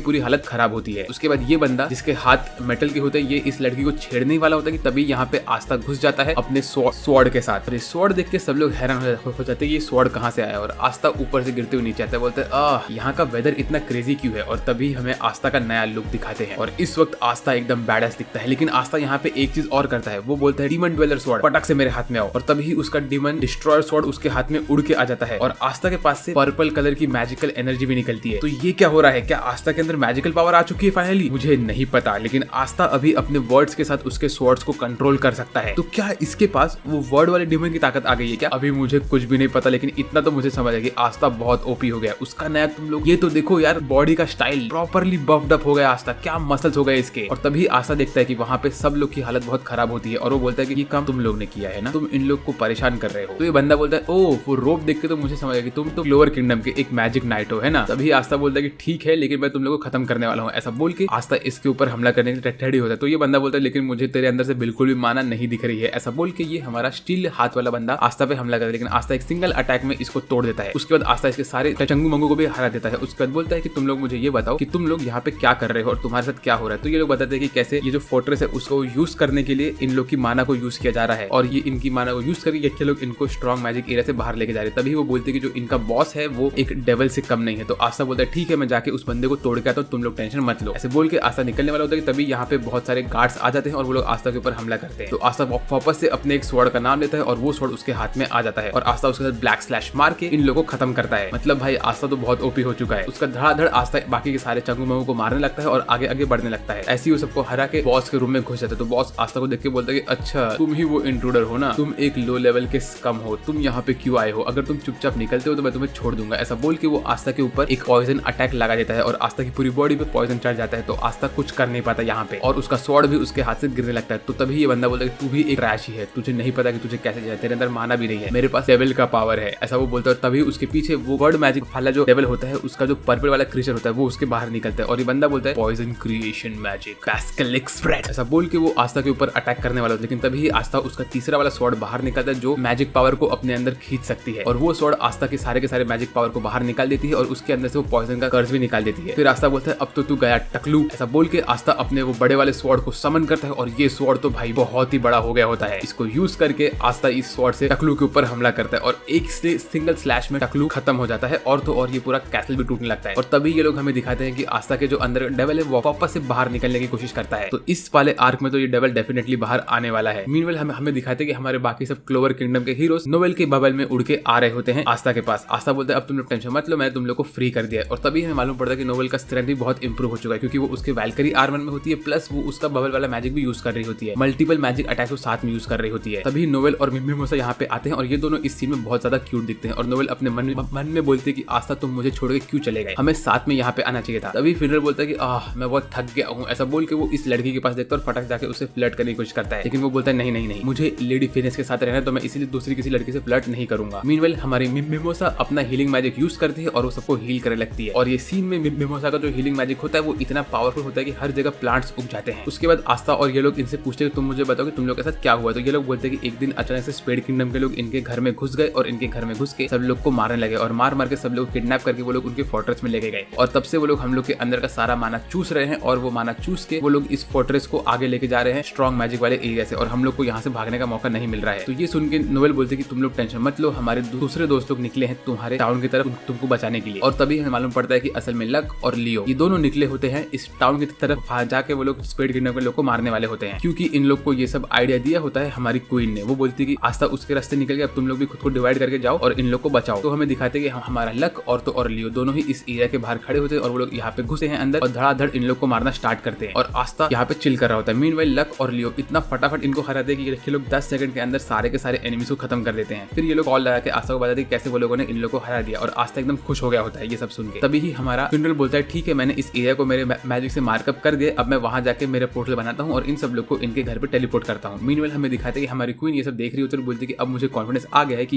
ये लोग ये सारा का सारा काम कर सकते हैं और वो डेविल को हरा भी सकते हैं शायद। तभी ये यहाँ के जो गरीब लोग होते हैं लोग आस्था से पूछते तुम लोग हमारे साथ क्या करोगे, हमें पता है कि तुम लोग स्ट्रॉन्ग हो तो क्या तुम लोग अभी हमारे ऊपर राज करोगे। तो आस्था बोलते नहीं ये सब काम हमारा नहीं है, ये तुम्हारा टाउन है, तो हम लोग तुम्हें तुम्हारे टाउन पे पहुंचा देंगे और उसके बाद तुम लोग को जो करना है तुम लोग वो सब कर सकते हो, तुम्हारी जिंदगी जी सकते हो, हम लोग आखिर मैजिक नाइट्स है, हम लोग तुम्हारा अच्छा ही सोच रहे हैं। तो ये सुन के बाकी सब लोग एकदम खुशी रोने लगते हैं और बोलते थैंक यू सो मच। फिर उसके बाद आस्था बोलता है कि मैं यहाँ पे इसीलिए आया हूँ क्योंकि मुझे यहाँ पे आके तुम्हारा किंगडम में जो डेविल है उसको तोड़ना है। तो ये सुन के हमारी ये सुंदर लड़की बोलती है कि असल में तुम ऐसा करना है तुम्हें, तो तुम्हें मैं बता दूं कि जो डेविल है वो असल में डार्क ट्रायड वाले ग्रुप के पास है और उस ग्रुप के जो अंडर लोग है वो लोग का नाम है डार्क डिसाइपल्स और उसमें से ही वो टकलू एक बंदा था। फिर हमें अगले सीन में दिखाते हैं कि डार्क ट्रायड के लोग एक साथ बैठ के बात कर रहे होते हैं। यहाँ पे 3 लोग होते हैं, एक बंदा होता है जिसके मुंह पे बड़ा सा एक्स बना होता है और ये हमारे महोदय का यंगर वर्जन के जैसे दिखता है। ये बात कर रहा होता है यहाँ के किंग से और जो किंग होता है वो तो डेफिनेटली महोदय के जैसे दिखता है। तो क्या ये बंदा किंग का जुड़वा भाई है, मुझे नहीं पता। ये किंग महोदय का जो जुड़वा भाई है, मुझे ये भी नहीं पता। यहाँ पे एक और बंदी होती है जिसके एक आंख पे आई पैच लगा होता है। तभी हमें मालूम पड़ता है कि ये बंदी का नाम वेनिका है और इसी के अंदर मैजिकुला का डेविल है। यहाँ पे लोग बात कर रहे होते हैं कैसे ये लोग आगे बढ़ के हार्ट किंगडम और तो और क्लोवर किंगडम को डिस्ट्रॉय करने वाले हैं और हर जगह पे राज करने वाले हैं। और ये सब के सब लोग एकदम से डार्क बंदे दिखते हैं क्योंकि इन सबके मुंह पे कुछ न कुछ ब्लैक कलर की मार्किंग होती है। और मुझे इतना समझ है कि ये वाले आर्क के मेन बॉस तो ये 3 लोग हैं। तभी ये ब्लैक वाला महोदय बंदा बोलता है कि मैं कैसे भी करके इन लोग को हराऊंगा, तुम लोग टेंशन मत लो और हम हमारे किंगडम को और आगे लेके जाएंगे और हमारे डेविल पावर को और बढ़ाएंगे। अब इसके बाद प्रॉपरली क्या होने वाला है मैं आपको बताता हूँ। इसके बाद होने वाला है एक all out war between heart kingdom and clover kingdom और उन लोग के साथ होगा ये वॉर स्पेड किंगडम के साथ। अभी बहुत सारे डेविल्स आने वाले हैं और बहुत कुछ होने वाला है। तो अगर आप लोग ये फाइनल बैटल मिस नहीं करना चाहते हो तो डेफिनेटली चैनल को सब्सक्राइब कर दो क्योंकि इसके बाद वाला पार्ट लास्ट पार्ट होने वाला है ब्लैक क्लोवर का और ये सबसे बेस्ट पार्ट है। मैं आप लोग से वादा करता हूँ इस पार्ट में जो आप लोग को मजा आएगा वो और कहीं नहीं आएगा। और मैं ये भी कोशिश करूँ कि मैं ये वाले पार्ट कम से कम 2 घंटे का बनाऊं क्योंकि ये वाले पार्ट में बहुत सारी चीजें होने वाली कवर करने के लिए। तो अगर आपको इस पार्ट को मिस नहीं करना तो मैं वापस से बोल रहा हूँ सब्सक्राइब कर दो चैनल को, लाइक कर दो वीडियो को और मुझे कमेंट कर बताओ कि आपको ये वाला वीडियो कैसा लगा। वेल आज के मेरी तरफ से बस इतना ही। मेरा नाम है साज और मैं बात करूंगा आपसे अगले वीडियो में। तब तक के लिए बाय बाय।